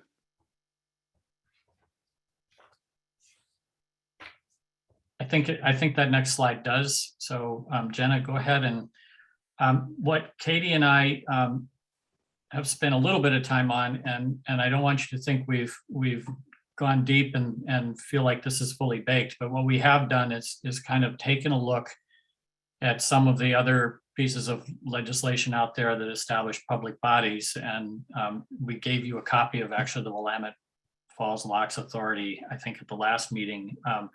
The bills aren't necessarily long and they're not super complicated, but there are some essential components that we kind of have identified that we kind of think, yeah, this makes sense. These are things that we could anticipate appearing in a legislative concept for the Elliott State Forest. And this slide that we put together really just has an outline of the buckets that we would think we should start working on with the input and the help of you all. And I think what the intention is for us to start migrating work that's already been done, that's been written either from the governance subcommittee or from the OSU proposal, or other things that we all have seen that are common documents, and begin to populate some of these potential these buckets that establish different pieces of a governance structure that would likely be in a piece of legislation. And in a very iterative way, come through, work with some of you that are really interested in getting up to your elbows in this kind of stuff in between the advisory committee meetings, and having a draft document kind of emerge from it. If there are additional pieces that we're not seeing, we want to add to those. And I think it's, I would emphasize this is DSL will lead it in partnership with OSU, but we want to have a very iterative approach where we're kind of pushing things at you and you're giving us feedback on it and telling us where the gaps are and where we're right and where we're wrong in terms of capturing the perspective of the committee. And going back to the question that was posed about public input, absolutely. I have no concerns at all about having some of the public work sessions like we have scheduled next week and the week after as part of the process of developing the concept, so that we're working with the advisory committee, but we're being very transparent and opportunities for people to ask questions and tell us what they're seeing and what's missing and what's good. Katie, do you want to? Yeah, I just add, I think Jeff did a good job of explaining kind of what we had envisioned for next steps of a process. I just want to stress, like, what we have on the screen today, this is very much, a draft outline to kind of give you a perspective of the elements that probably need to go into a public entity establishment type of legislation.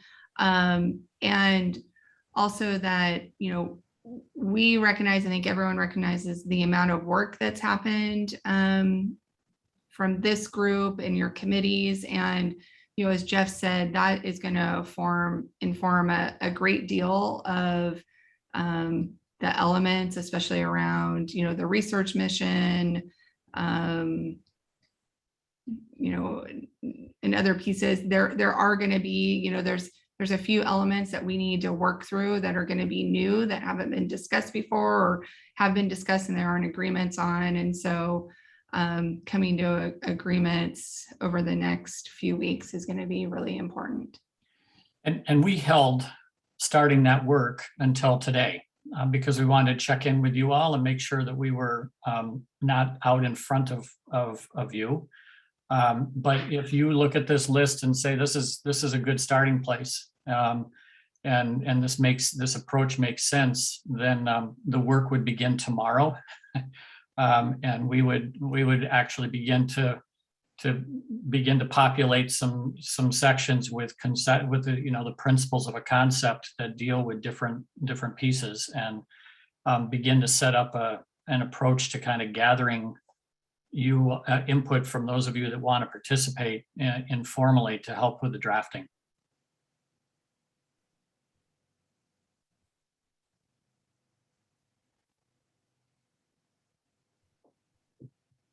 All right. Additional comments or questions from the committee?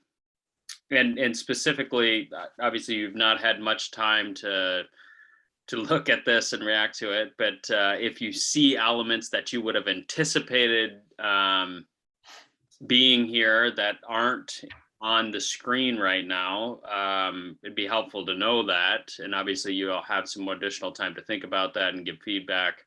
And also, I think it would be helpful to hear if anybody has concerns about the idea of integrating and migrating some of the agreements and elements that could be that were already agreed to and a part of the work that you've done in the past, and beginning to fold those into some draft concepts, knowing that everything will come back to the full advisory committee for input and ultimately, hopefully, consensus agreement. The intent, as I understand it, is to increase the number of full advisory committee meetings over the course of the fall and into December and January, with the intent and recognition that keeping you all of you as a full group, not just a small working group, but everybody up to speed on development of this and feedback, and sort of working in lockstep with one another over the course of these months is going to be important. So the idea is to increase the number of advisory committee meetings, even if they aren't full 3-hour meetings, but that we keep everybody apprised of developments as the work progresses. So any reactions or thoughts from the group, and also concerns if you have them, related to integrating past agreements and work elements? Bob? Sorry, I know I talk too much at these meetings, but we're here to talk.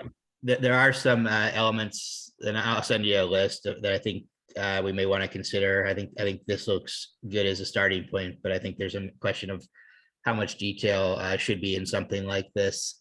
I also just want to go back to sort of the prior conversation, because I felt like it didn't really get a satisfactory resolution. I want to really avoid a situation like we had last fall, where we got in that squeeze chute, and it started right around this time for the land board meeting, where stuff was rolling out really frantically, and we were getting draft after draft, and the public was seeing multiple drafts, but they were changing online, by the week. I think we've really got to set some really hard deadlines where we're going to have, second to final draft. It's going to be up on the website. It's not evolving anymore, and that kind of a thing.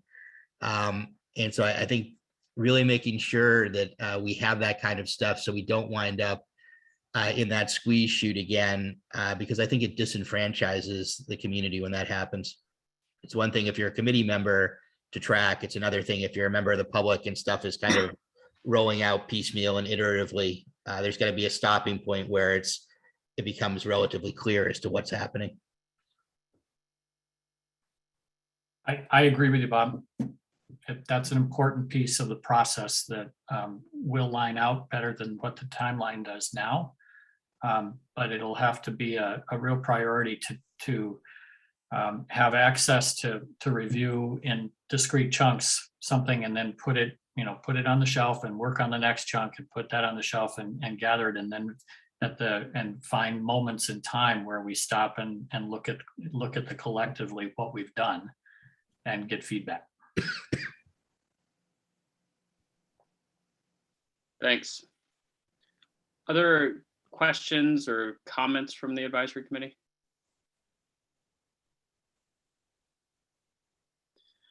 And it may be a question for all of you.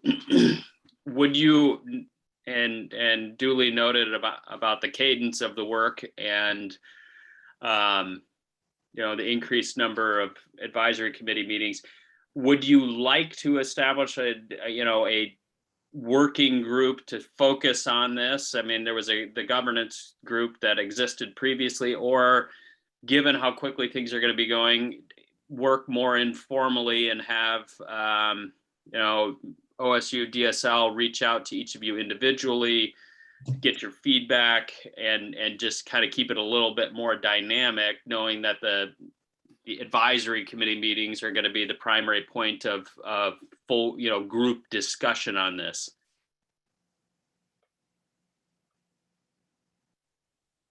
Paul Beck, it looked like you were going to say something there. Sorry, you're on mute. Maybe I'm calling you out unnecessarily. I think Bob muted me.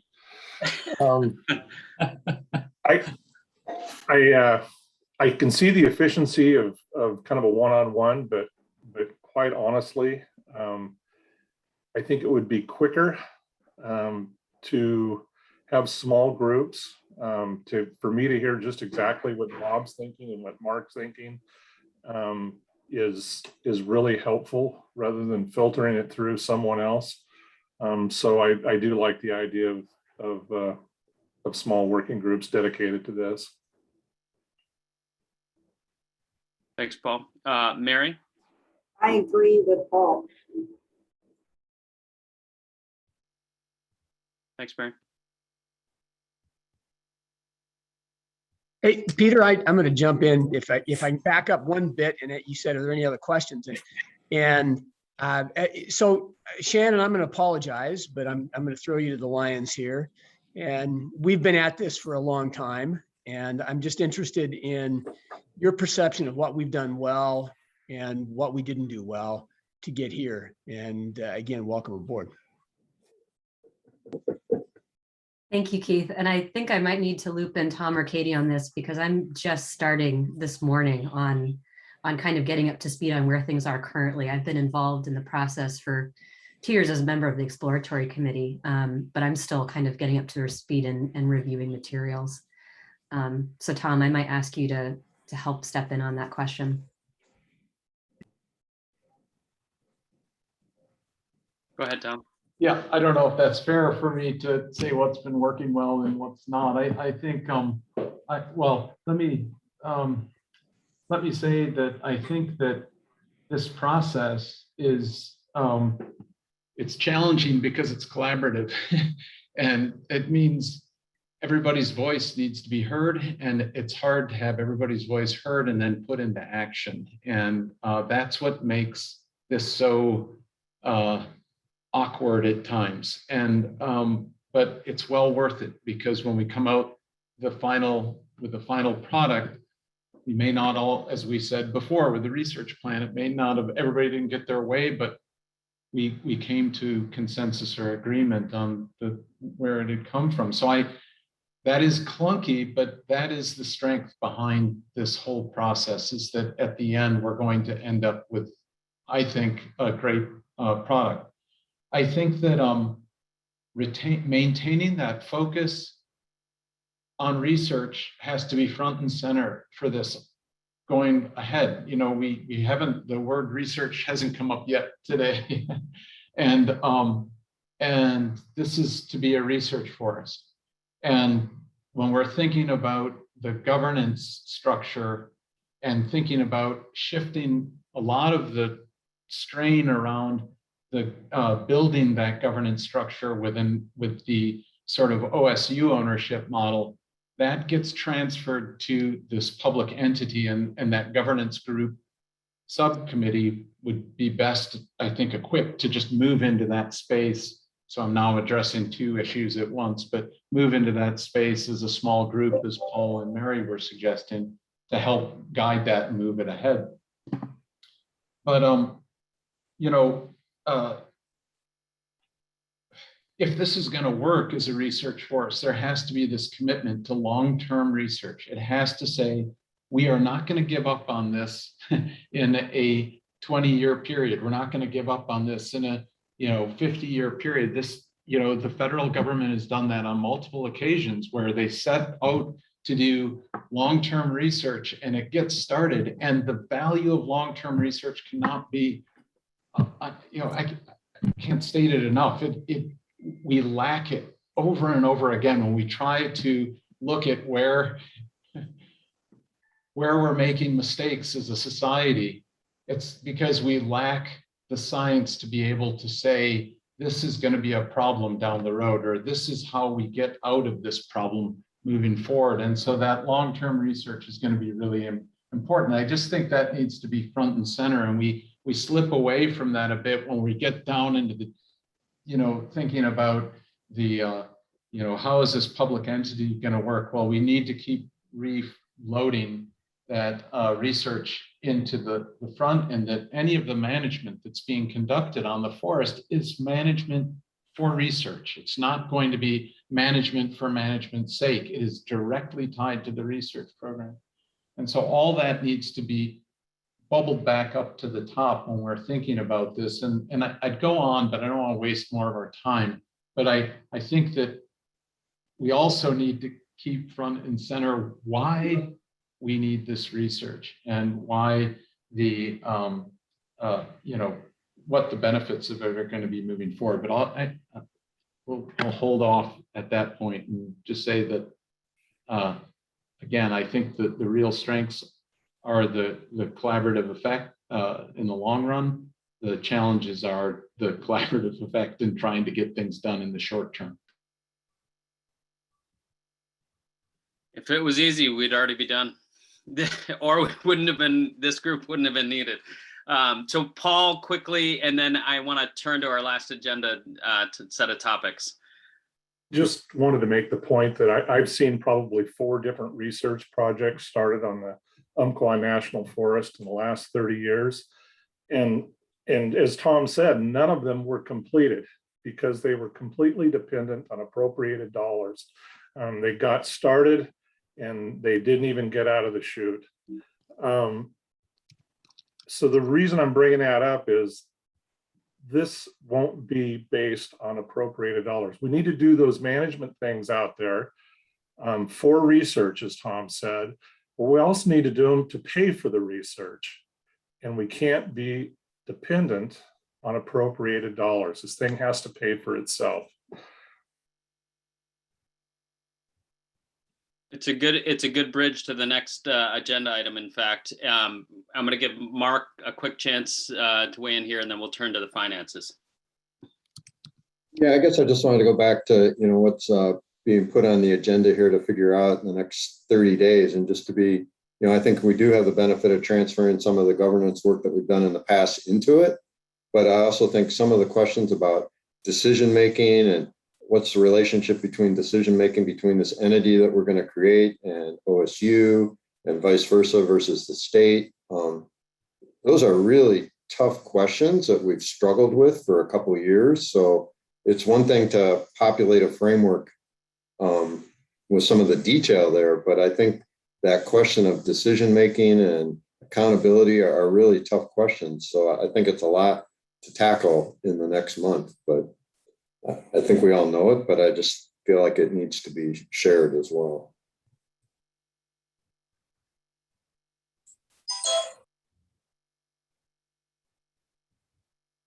Thanks, Mark. Understood. I was on mute there. I apologize. I'm going to transition us. And if you are interested in joining a governance small group, and we'll make sure that everybody is aware of who's on that, et cetera, but just for efficiency, if you want to just chat me, I know that way I can transition us to the next topic and we don't spend a bunch of time on that. Just shoot me a chat and I'll make sure to get you on the distribution list, and we'll make sure everybody knows who is a part of that. We'll include it in the meeting summary. With that, I believe we have the OSU team up on the financial forecast, and this is some of the work that you all did related to how a self-sustaining forest. How's this going to pencil? So everybody's anxious to hear. Okay, thank you, Peter. I'm going to present, but I've got my colleagues here to back me up.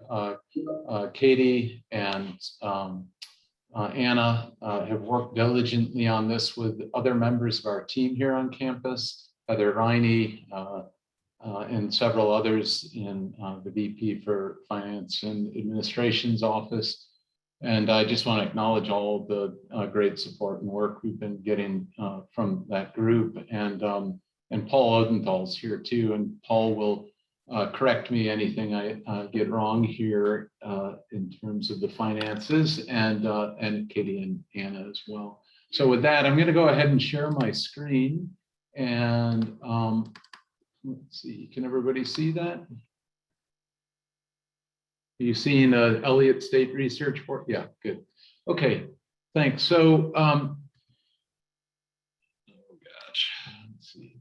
There we go. So, just to put things in context, when we did the budget assessment for the research plan for the December 2020 board meeting, land board meeting, that was based on a model that included annual carbon offset revenue. So we had different revenue streams, the timber revenue stream and the carbon offset revenue stream, as we were leading up to that point.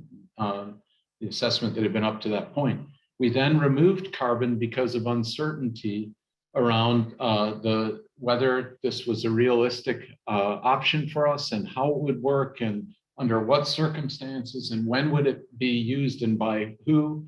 And there was just too many unknowns. So we pulled that out of the picture.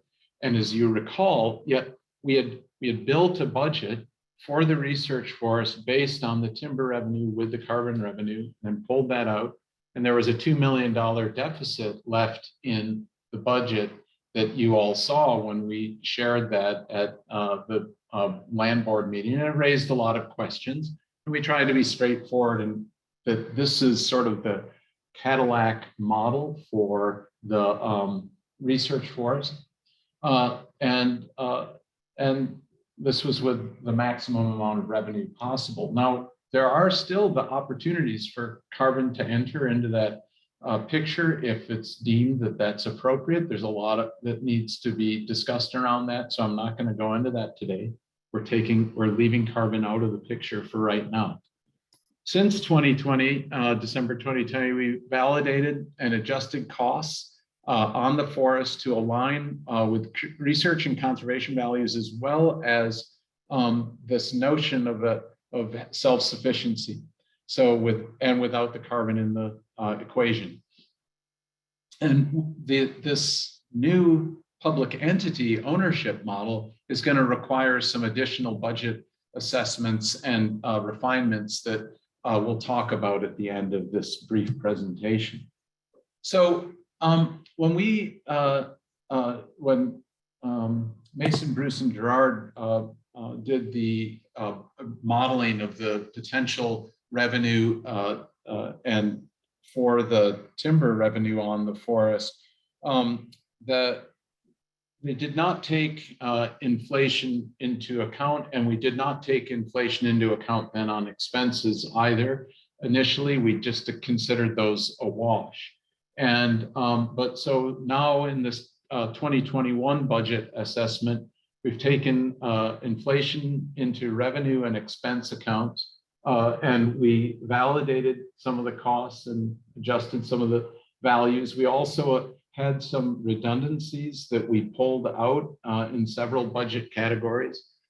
And importantly, we have created an emergency reserve fund that would be generated on the forest for unforeseen challenges that might arise, whether it's a large fire on the forest or wind throw event or some other unforeseen challenge that reduces or eliminates revenue flow for some period of time.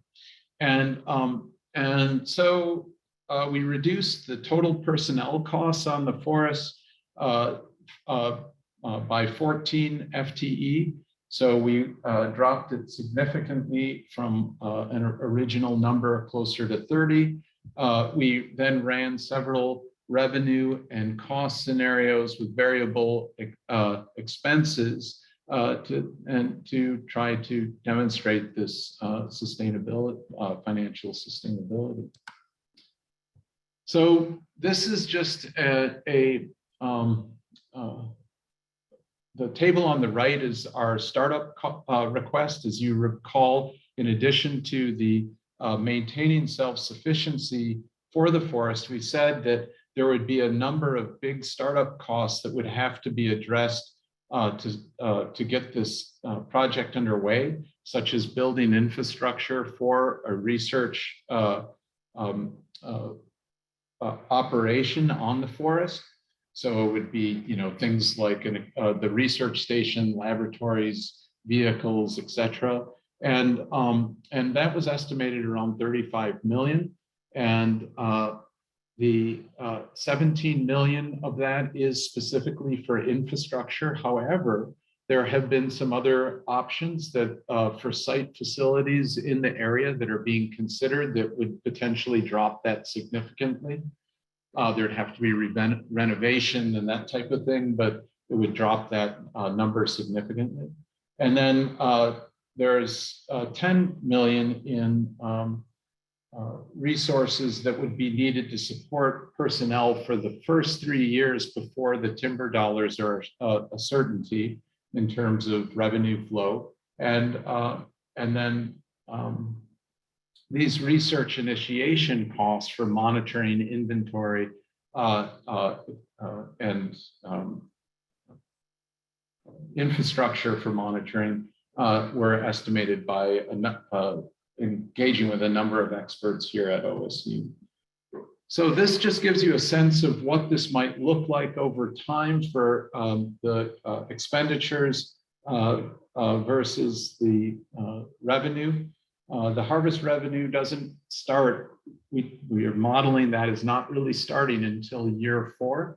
And this shows on the blue line the total revenue, and we throw the startup funds in there. So we start off at year 1 with a $35 million, with the $17 million going into building out infrastructure. And then as timber revenue picks up in year 4, you see the blue line being the continuation of the revenue. That then balances with the expenditures going forward. So this then is projected out. We projected this out actually over 50 years, but this includes the support for, I guess I wanted to say that startup funds also include support for the 60 months of faculty before costs, before the timber revenue is in full swing. And let me just also state that we have the reduction in total personnel costs from the original, dropping the FTE and dropping those redundancies allowed us to not only have a balanced budget by year 5, but we are generating roughly $700,000 a year that goes into that reserve fund for the first 15 years. And so it builds up a reserve fund that then's kept on the forest to cover those expenses during years when we have lean times or there are unforeseen challenges. And I can go into more detail on any of this as desired, but wanted to keep this brief to start with. Tom, can you state that again about the 750,000 that goes into the reserve fund every year? That's taken out of revenue that is unexpended and goes into a reserve. Okay. Yes, that's right. So we have by year 5, actually by year 4, we are generating adequate revenue in excess of expenses to put $700,000 a year into a reserve fund. And we keep a significant reserve fund for example, for the McDonald Dunn Forest. We maintain a reserve fund of roughly $5 million on that forest in the instance that we run into unforeseen problems or challenges that would need to be covered to keep employees working and work being conducted on the forest with those external challenges. The $17 million that you have for a facility, is that what you came up? Buy land, build something? Is that what you came up? The land would be on the Elliott, so we wouldn't be buying land, but that's for building out the facilities. The 17 million. If there was an existing facility. Yes, and that's what this point was here in bold. That there is some existing facilities in the area that have been brought to our attention, and we're considering those as significantly reducing that $17 million portion of the startup fund by just renovating existing facilities as opposed to building out new ones. So that would drop that total significantly.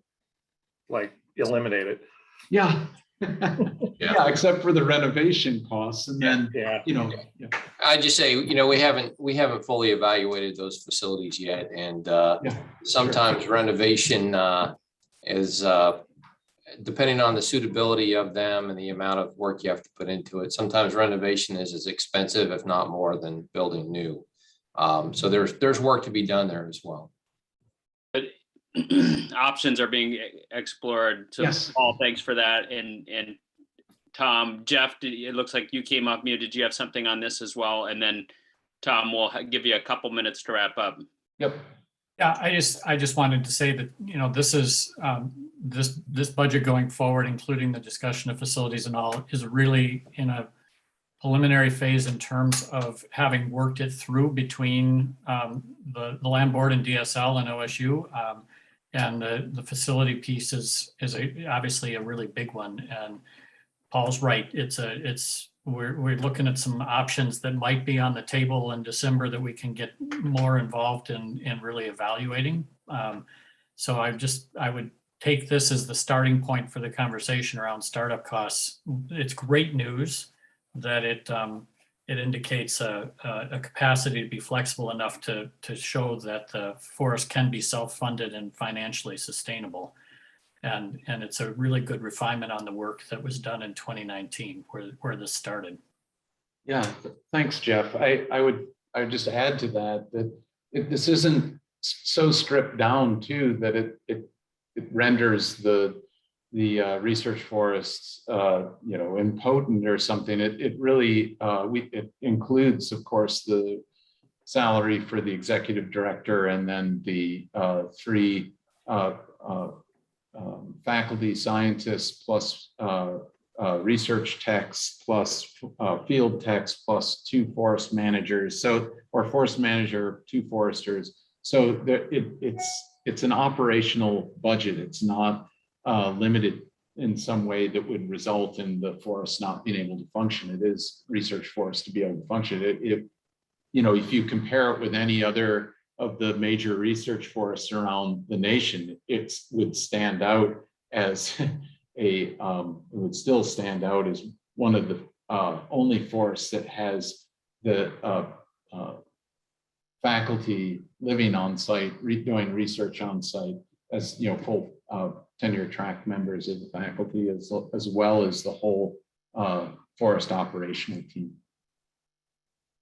And this last slide just says that we have unknowns around the public owned entity and what that means for overhead costs in university versus non-university employees. And those are just things that we'll be working through in the near future. Thanks, Tom. And any questions, and I could try to, provide some additional information. Just for clarification, this picture isn't on the Elliott. Where is that picture from? It's got Matt in it and Klaus and Shannon. Tom, would you mind not stopping sharing so we can see each other? And Mark Stern, it looked like you had a question or a comment. Yeah, just a couple different questions, I suppose. I'll just put them out there, and then you can field them as you want to. Does the research for budget, is that inclusive of sort of recreation fees and other management costs, or is it a total budget for all management, or are there other pieces that would need to be, managed and implemented by this entity that we're going to create? Yeah, the management costs of the forest are incorporated into that budget. Okay, great. And then going back to the first thing, I realized you took carbon out of the income stream, which I think for understandable reasons. And maybe it's more a question for both you and Jeff, but is the watershed reserve, the 34,000 acres in that reserve, is that being considered one of the mitigations to offset effects to species so that then it's sort of accounted for legally in the HCP and maybe then not available to be in the carbon kit? Or is it not being sort of accounted within the HCP. So then it remains available if the situation evolved where a carbon market was appropriate, or how have you guys wrestled with that piece? Jeff, do you want to handle that?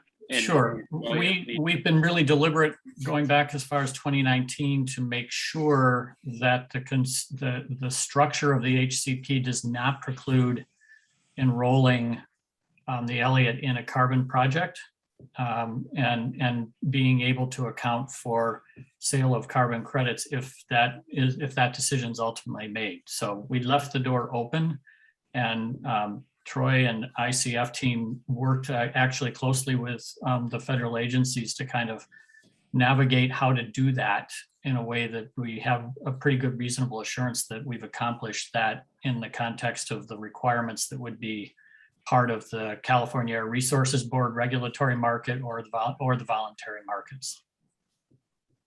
Okay, great. Thanks for that clarification. Then just one last question. I know that, Tom, in the original OSU research proposal, the rotation length on the intensive was, I think, proposed at 60 years. And I wondered, in the financial modeling that you have there, are you still sort of incorporating that into the model as it goes forward, or where are we at with that? Yeah, that remained the same. We didn't extend the rotation length yet. There's been no intent to extend on the intensive. It is or isn't? I'm sorry, I couldn't hear. It is not there. That's the same as what we had before, the 60-year rotation. Great. Thanks, Thank Mark. you. Bob Salinger.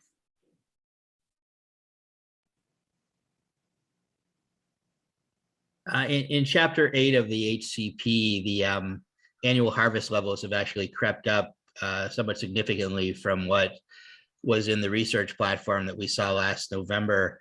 And I'm wondering, Tom, how much flexibility OSU has to manipulate those annual harvest levels, how much we can rely upon what's predicted, and how much flexibility there is for you to go up or down potentially from year to year.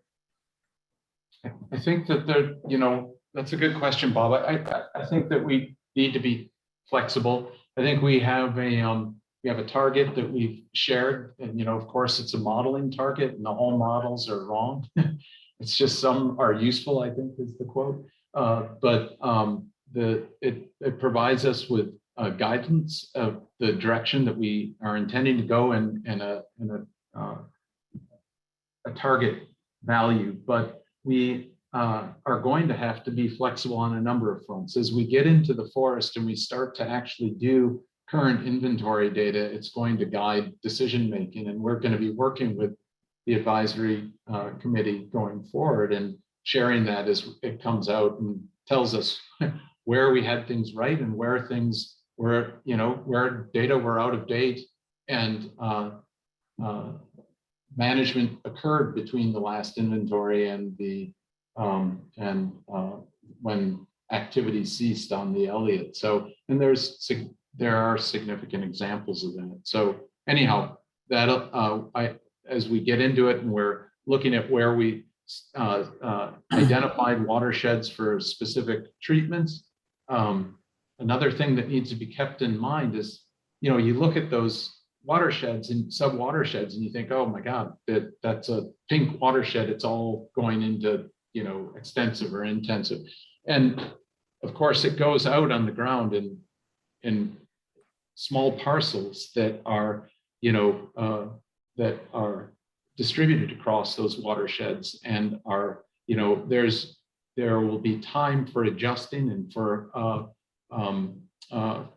flexibility as we are putting things on the ground and we're applying that adaptive management approach, which we committed to in the research plan.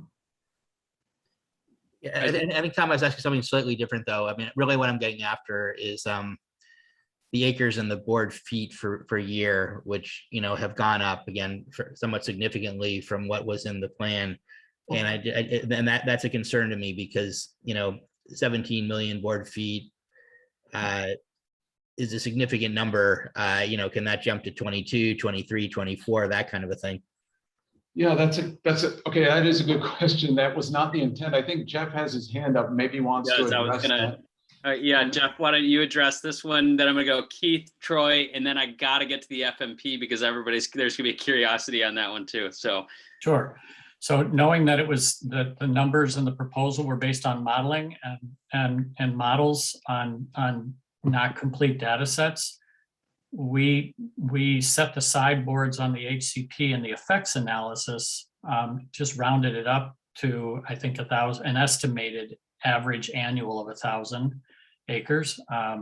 And that's not a cap, and it's not a dictate that it has to happen. It was simply an acknowledgement that when we're assessing the effects, the potential effects to the covered species, we didn't want to underestimate it. We wanted to overestimate it so that the HCP documented, if you will, a worst case scenario or even worse than a worst case scenario, to show that the conservation protections could balance that out and give the flexibility for OSU to work within the sideboards without being concerned about that. Troy, I don't know if you want to add anything to it, but it's not a directive or an establishment of a cap, either one. Yeah, Peter, I'll just quickly add, I think ultimately, as we knew that the modeling was going to get more and more refined, as we've been hearing today, and it'll get even more refined as we go through the FMP process. What we didn't want to happen, knowing that the HCP was moving forward a little bit ahead of things, was underestimate the effects and find out later that they were going to be more than we anticipated. So we just simply rounded up in the HCP. Then, kind of whatever happens as things move around, as long as it is within what we've analyzed in the HCP and ultimately what gets addressed in the NEPA process, then we're fine from a process standpoint. We didn't want to have to come back and rework anything later. So we took a little bit more of a conservative approach there. thanks, Troy. Keith? Yeah, I'm not a forester here, but there's certainly a natural limit on harvest anyway. When you look at if you have and I'm looking at the numbers, you have 13,000 acres that are extensively managed, and you're looking at 90% rotations or 90-year rotations and retaining a certain amount of pre-harvest density. So there's only so many trees that over the number of years and so much board feet that can come off something like that. And the same with the intensive management. There's only so many acres and there's a budget and you're looking at revenue. So Bob, I'm not trying to discount that. I get that entirely, but I think there's a natural limit on harvest in the way the HCP seems to be set up. And correct me if I'm wrong. The way we set up the research and the way the target remains the 17 million board feet per year is the target. And again, there will be flexibility just in terms of unknowns, in terms of what we're going to face when we get on the ground, but that still remains the target, separate from the HCP, and trying to be sure that we have the buffer in place that needed in terms of. I would hope that the target would be the acres treated and not volume, because volume doesn't dictate the effects. Right. Go ahead. I can guarantee you that these inventories that you're working with are old, and believe it or not, the Elliott's growing. So it very well could be higher volumes than the 17 million. And I'm for one, I'm hoping that it is. Yeah, thank you, Paul. Yeah, no, you're correct. I should have spoken in terms of acreage, but the same targets that we put forward in the research plan are the targets that remain for us moving forward. All right. Thanks, everybody. Good questions, good discussion. More to come on the topic, obviously. And with that, OSU team, I'm going to have to ask you to move quickly through the FMP so we can get to then public comment and get folks on with the rest of their days. So yeah, I'll try to be brief. I just want to say that we don't. I'm not going to have any PowerPoint or anything. I'll just say that of course we put everything on pause for a bit there, as not everything we put on a pause for a bit there as we worked on this governance / ownership model issue. And I just wanted to emphasize that that decision to make that pause and get this right is super important in moving forward. I think this has created, this in the long run is going to put us in a much better position to be successful than with the idea of the OSU ownership model. It wasn't a true ownership model, and it created challenges for the university risk-wise that were insurmountable depending on how the governance structure went. And this allows us to move forward in a way that will, I think it will facilitate things greatly. And I'm really excited about working on this and getting the legislation filled out in a way that makes sense. So just as a reminder on the FMP and the FMP process, you know, this is a direct outgrowth and application of the research plan.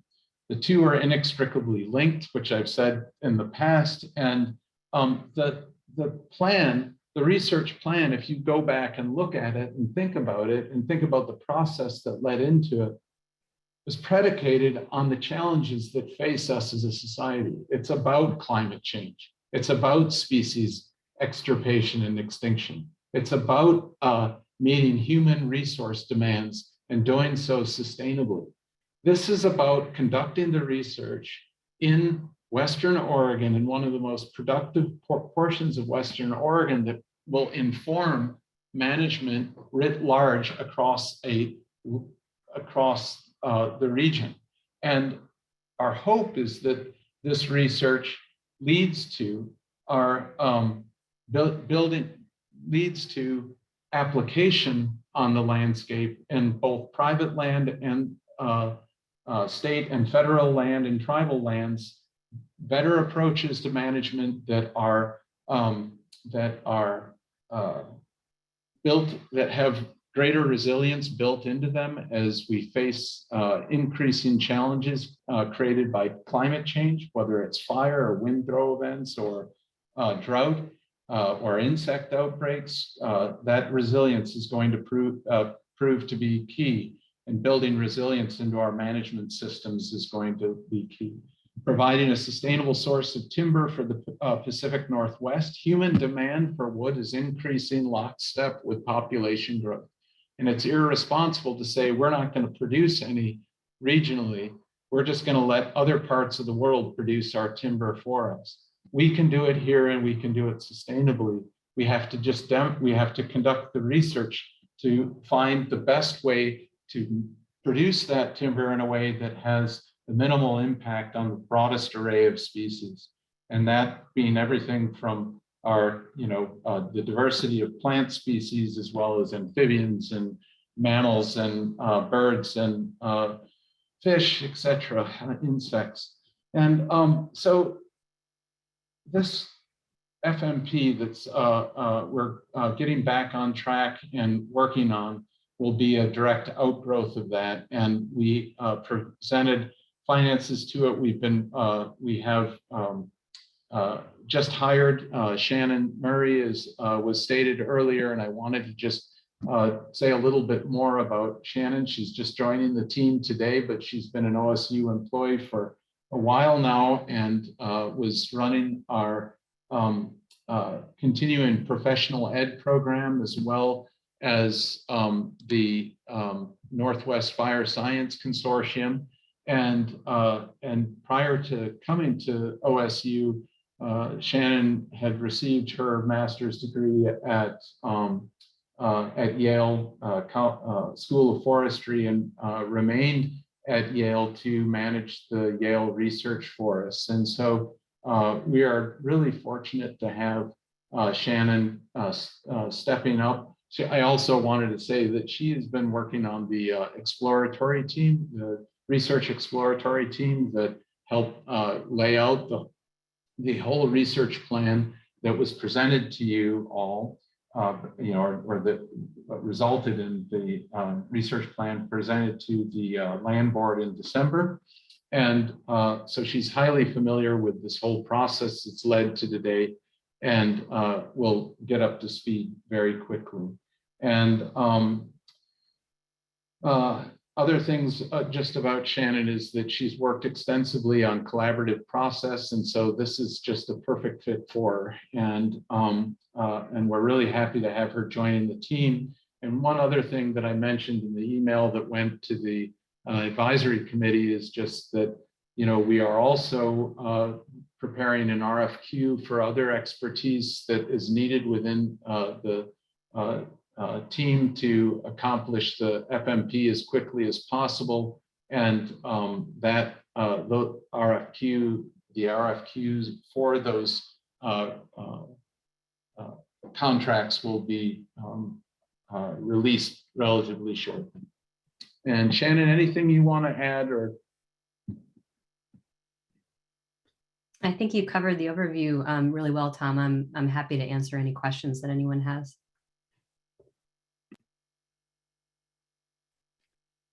Thanks, Tom. Shannon, thank you as well. Glad to have you on board. And any comments or questions from the group?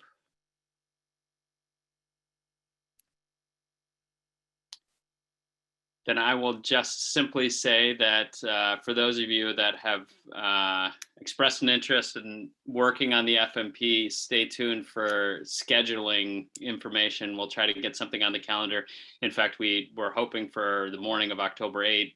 We're accommodating, sort of integrating Shannon into this, and new schedules, and time has elapsed since then. So we're going to need to retool a little bit, but the upshot is we're going to try to hit the ground running in light of this morning's conversation and the importance of this, and trying to keep things as matched up as possible. So we'll be in touch soon. Anything else on the FMP from the group? I think that's fine for now. No, Tom, if you have one more thing, anything else? No? Okay. At this point, I have, I think, 3 people, members of the public, that have expressed an interest. I think I've got Fergus, Peggy, and Doug. And just wanted to remind folks that, you know, as the commitments that were also made for the advisory committee, I'd encourage you all to be cognizant of your own comments as well, and encourage you all to be thinking about the ground rules that the advisory committee has agreed to amongst each other about respectful listening and talking, and being civil to one another, being tough on the issues and questions, not on people or organizations, assuming good intentions, and trying to keep your comments non-personal and focused on the content of today's meeting as well. And as a reminder, next week, we also have, as well as the following week, and Jenna or Jeff, I'm wondering if you can't share the dates or times. Jenna's ready with them for the public meetings. So those are posted now in the chat. They're also, maybe more importantly, on DSL's website. So opportunity there. We know that it's a short window today. Opportunity in the next 2 weeks also to have a much more significant, you know, a couple of hours to dialogue with DSL and OSU about Elliott related topics. So with that said, and Barry, I see you, and I will add you to the list here.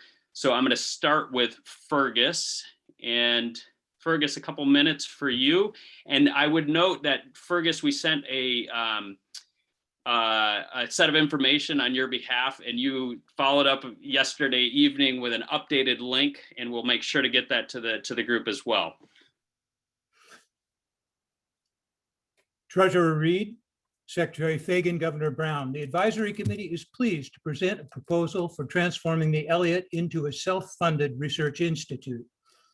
Since the November 2019 DSL versus Cascadia Oregon Supreme Court decision finds the Elliott was decoupled from the Common School Fund by a 1968 ballot measure, freeing up $95 million from the Elliott bond to fund the transition, we can turn our attention to design of a management strategy for the Research Institute under DSL. We propose an oversight board of 7 key agencies: DEQ, OWEB, Oregon Climate Change Research Institute, the Global Warming Commission, Oregon Department of Education, Small Woodlands Association, and the Oregon Legislature, with ODF serving in an advisory and support capacity.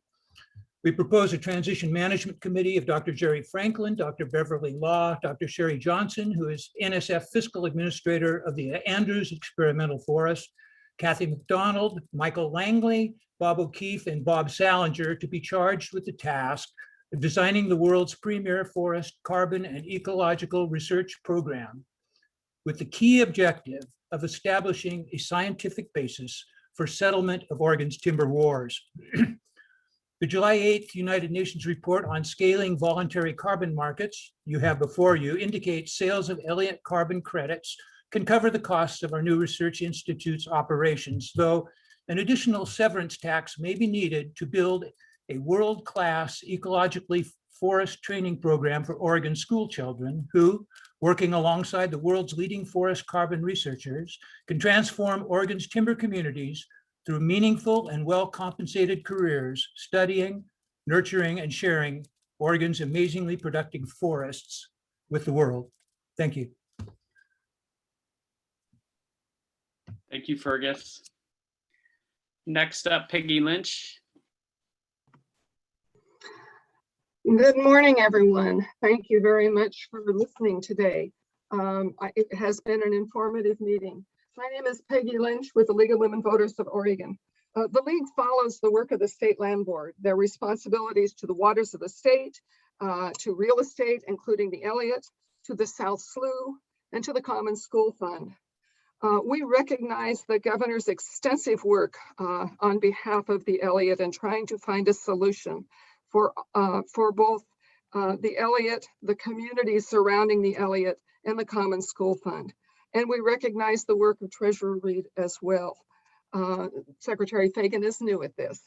So what I wanted to share a few things is that DSL and the State Land Board tried to transfer the South Slough a couple of years ago. And with the help of the public and with more information, the South Slough is still under the responsibility of the Department of State Lands. So I am unclear as to how this new idea really fits, since in fact, although there is a different governing board and whatever, I believe the director is still appointed by the governor. And I believe that the budget of the South Slough goes through DSL. So I am puzzled, and frankly, at any time, the State Land Board could sell or at least remove the South Slough from their jurisdiction. They tried to do that by offering it to OSU and to the U of O. So we have just won that battle with the fact that they will be providing an annual report now from the South Slough and recognize that the South Slough is part of their responsibility, the State Land Boards. So I am concerned about that. As I look at the quick LC, it looks to me like that this was written as part of the public corporation idea without DSL or any other agency connected to it. On the finances, I have continued concern related to harvest levels. The HCP slides implied that there would be less harvest over time. And yet we certainly need to have a certain amount of acreage or board feed in order to pay the bills.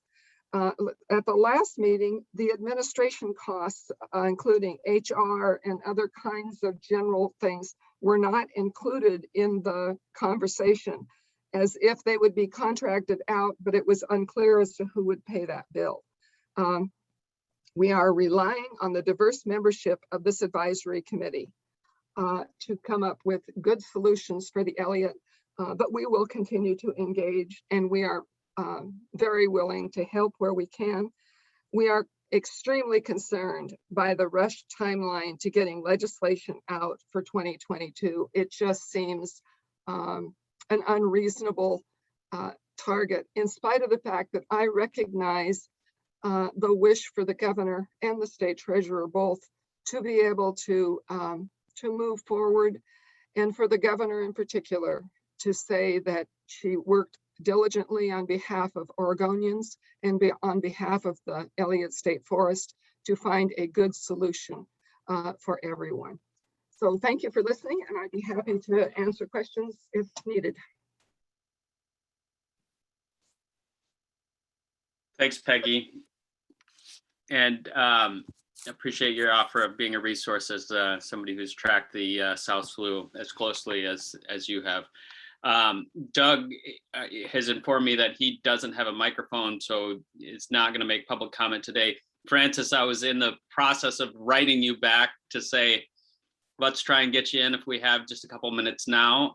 So Francis Etherington, if you would like to come on and ask a question or make a comment, let's do it now. And know also that everybody, we have the public meetings where we'll have more time to answer questions, which this is not really a great forum for extended dialogue. So with that, Francis, I see you and see you're ready. Well, thank you. I actually just had a quick question about the habitat conservation plan. I noticed that the coastal martin was not mentioned. It's like 25% of the listed endangered species on the Elliott, and it didn't get a word in the HCP. And so I understand then, and you're going to do a no-take protocol, and that would entail surveys. Is this true? Would that entail surveys before every single timber sale? And are these, what kind of surveys will you do for the martin? And is that included in the budget that we saw today? Thanks, Francis. And again, I'm not sure we have sort of the time and Troy's availability and whatnot to get into the details of that right now, but actually probably a really good thing to think about addressing during the public comments and or public meetings that are arranged for the next 2 weeks, and a chance to really get into the construct of the HCP and which species are covered and how that'll be handled in terms of surveys versus incidental take permits, etc. So appreciate you raising it, and look forward to sharing more information from the team with you on that in the future.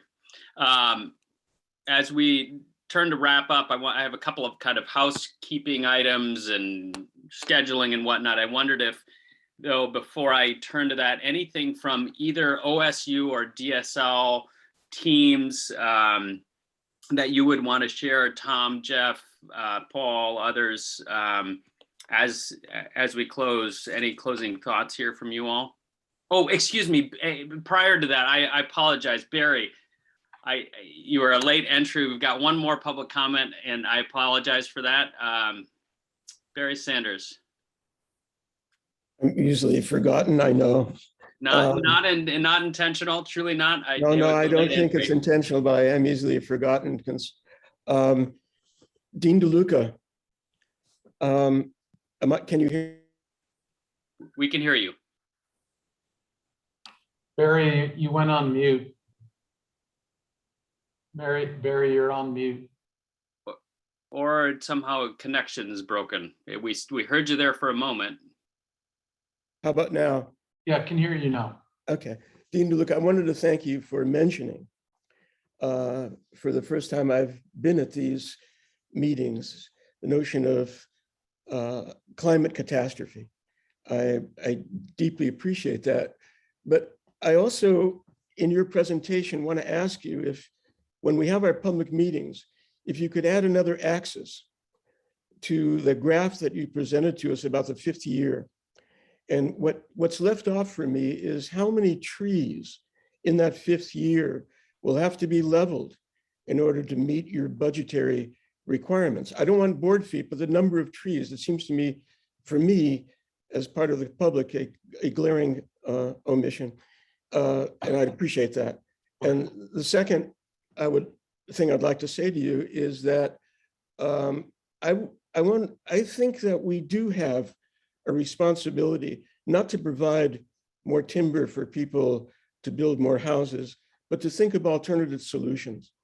Because if you even glance at the last 2 United Nations reports, and I've said this before, and I know that it gets to be very squeaky and sounds loud, but I don't see how we can actually afford, and you yourself have talked about eliminating the notion of carbon from all of this, which is surprising to me, how we can afford in the next 20 years when we talk about reduction of CO2 to cut down one more tree. The second is, and I'm leaving you with that, I'm surprised at the plan, the habitation plan, conservation plan did no one mentioned for the northern spotted owl, the possible reinstatement of 3.2 out of 3.5 million acres of which were removed by the Trump administration in a midnight resolution. How does that, what I heard in that conservation plan and is the death knell for the owl. We can't plan a habitat for birds. What they want is the oldest and highest old growth forest around. And I'd like to know how that federal reinstatement, the possible reinstatement, the Oregon Fish and Wildlife is deciding at the moment as we speak, whether or not to reinstate that acreage. And the third thing is, I was shocked by, and I must say, a kind of revealing phrase that Mr. Palmatieri used, that we have to hurry up and find out how to run this Elliott. And the legislation that's being proposed is the way to, the Elliott has become a business model now.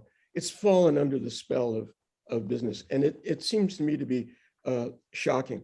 As we speed up this process, and I thank you, Bob, for setting the notion that we have to have, wait 1 second, wait, please. This has been 3 hours of, and I'll be done in 2 seconds, is that we have to really make sure that we have not just public input, but we have some kind of public representation on these committees that are coming up now. Thank you, Barry. Appreciate it, and all members of the public, and appreciate the tenor and tone today.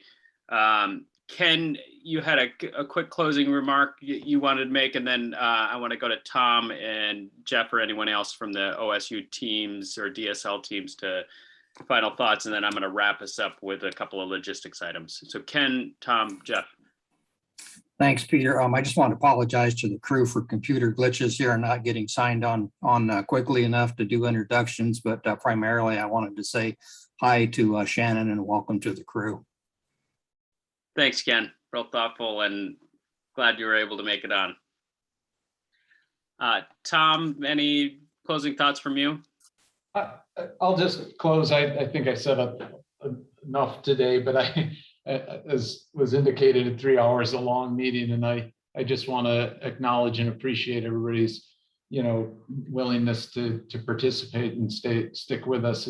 As Dimitri said, it's a long process, and we need input, and we value that input. And I particularly appreciated the constructive tenor of the input today, and hopefully have some appropriate answers for questions that come from the public, and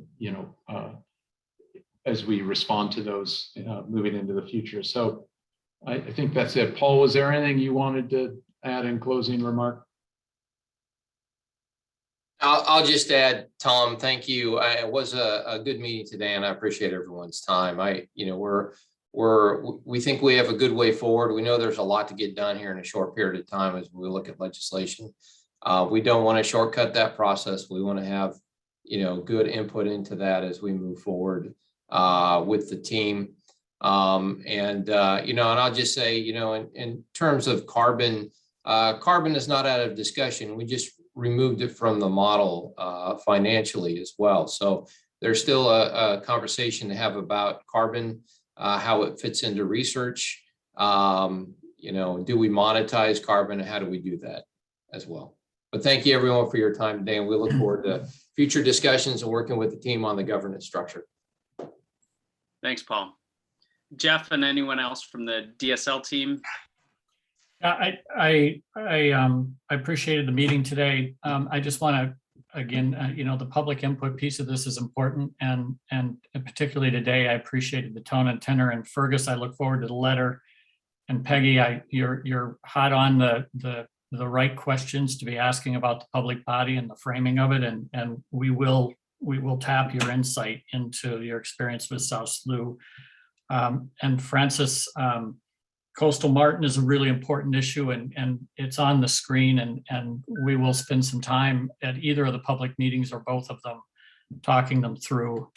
And Barry, I just want to say your comments were really thoughtful today, and I appreciated them. So thank you for weighing in. And everybody have a really great weekend. Go Beavers, go Ducks. There, you did both. Well, I'm paying a good chunk toward the other one right now. I used to just say Beavers, but I have to do both now. I'm financially vested. You left Portland State out of the mix. That's right. Hey, what about Vikings? Hey, any other advisory committee members? Any closing thoughts from you all? Thanks again to all of you for your time. And in the spirit of thanks and gratitude for your time, we're going to ask for a little bit more. We have advisory committee meetings as laid out in the slide deck that Katie Fast and Jeff Huntington presented.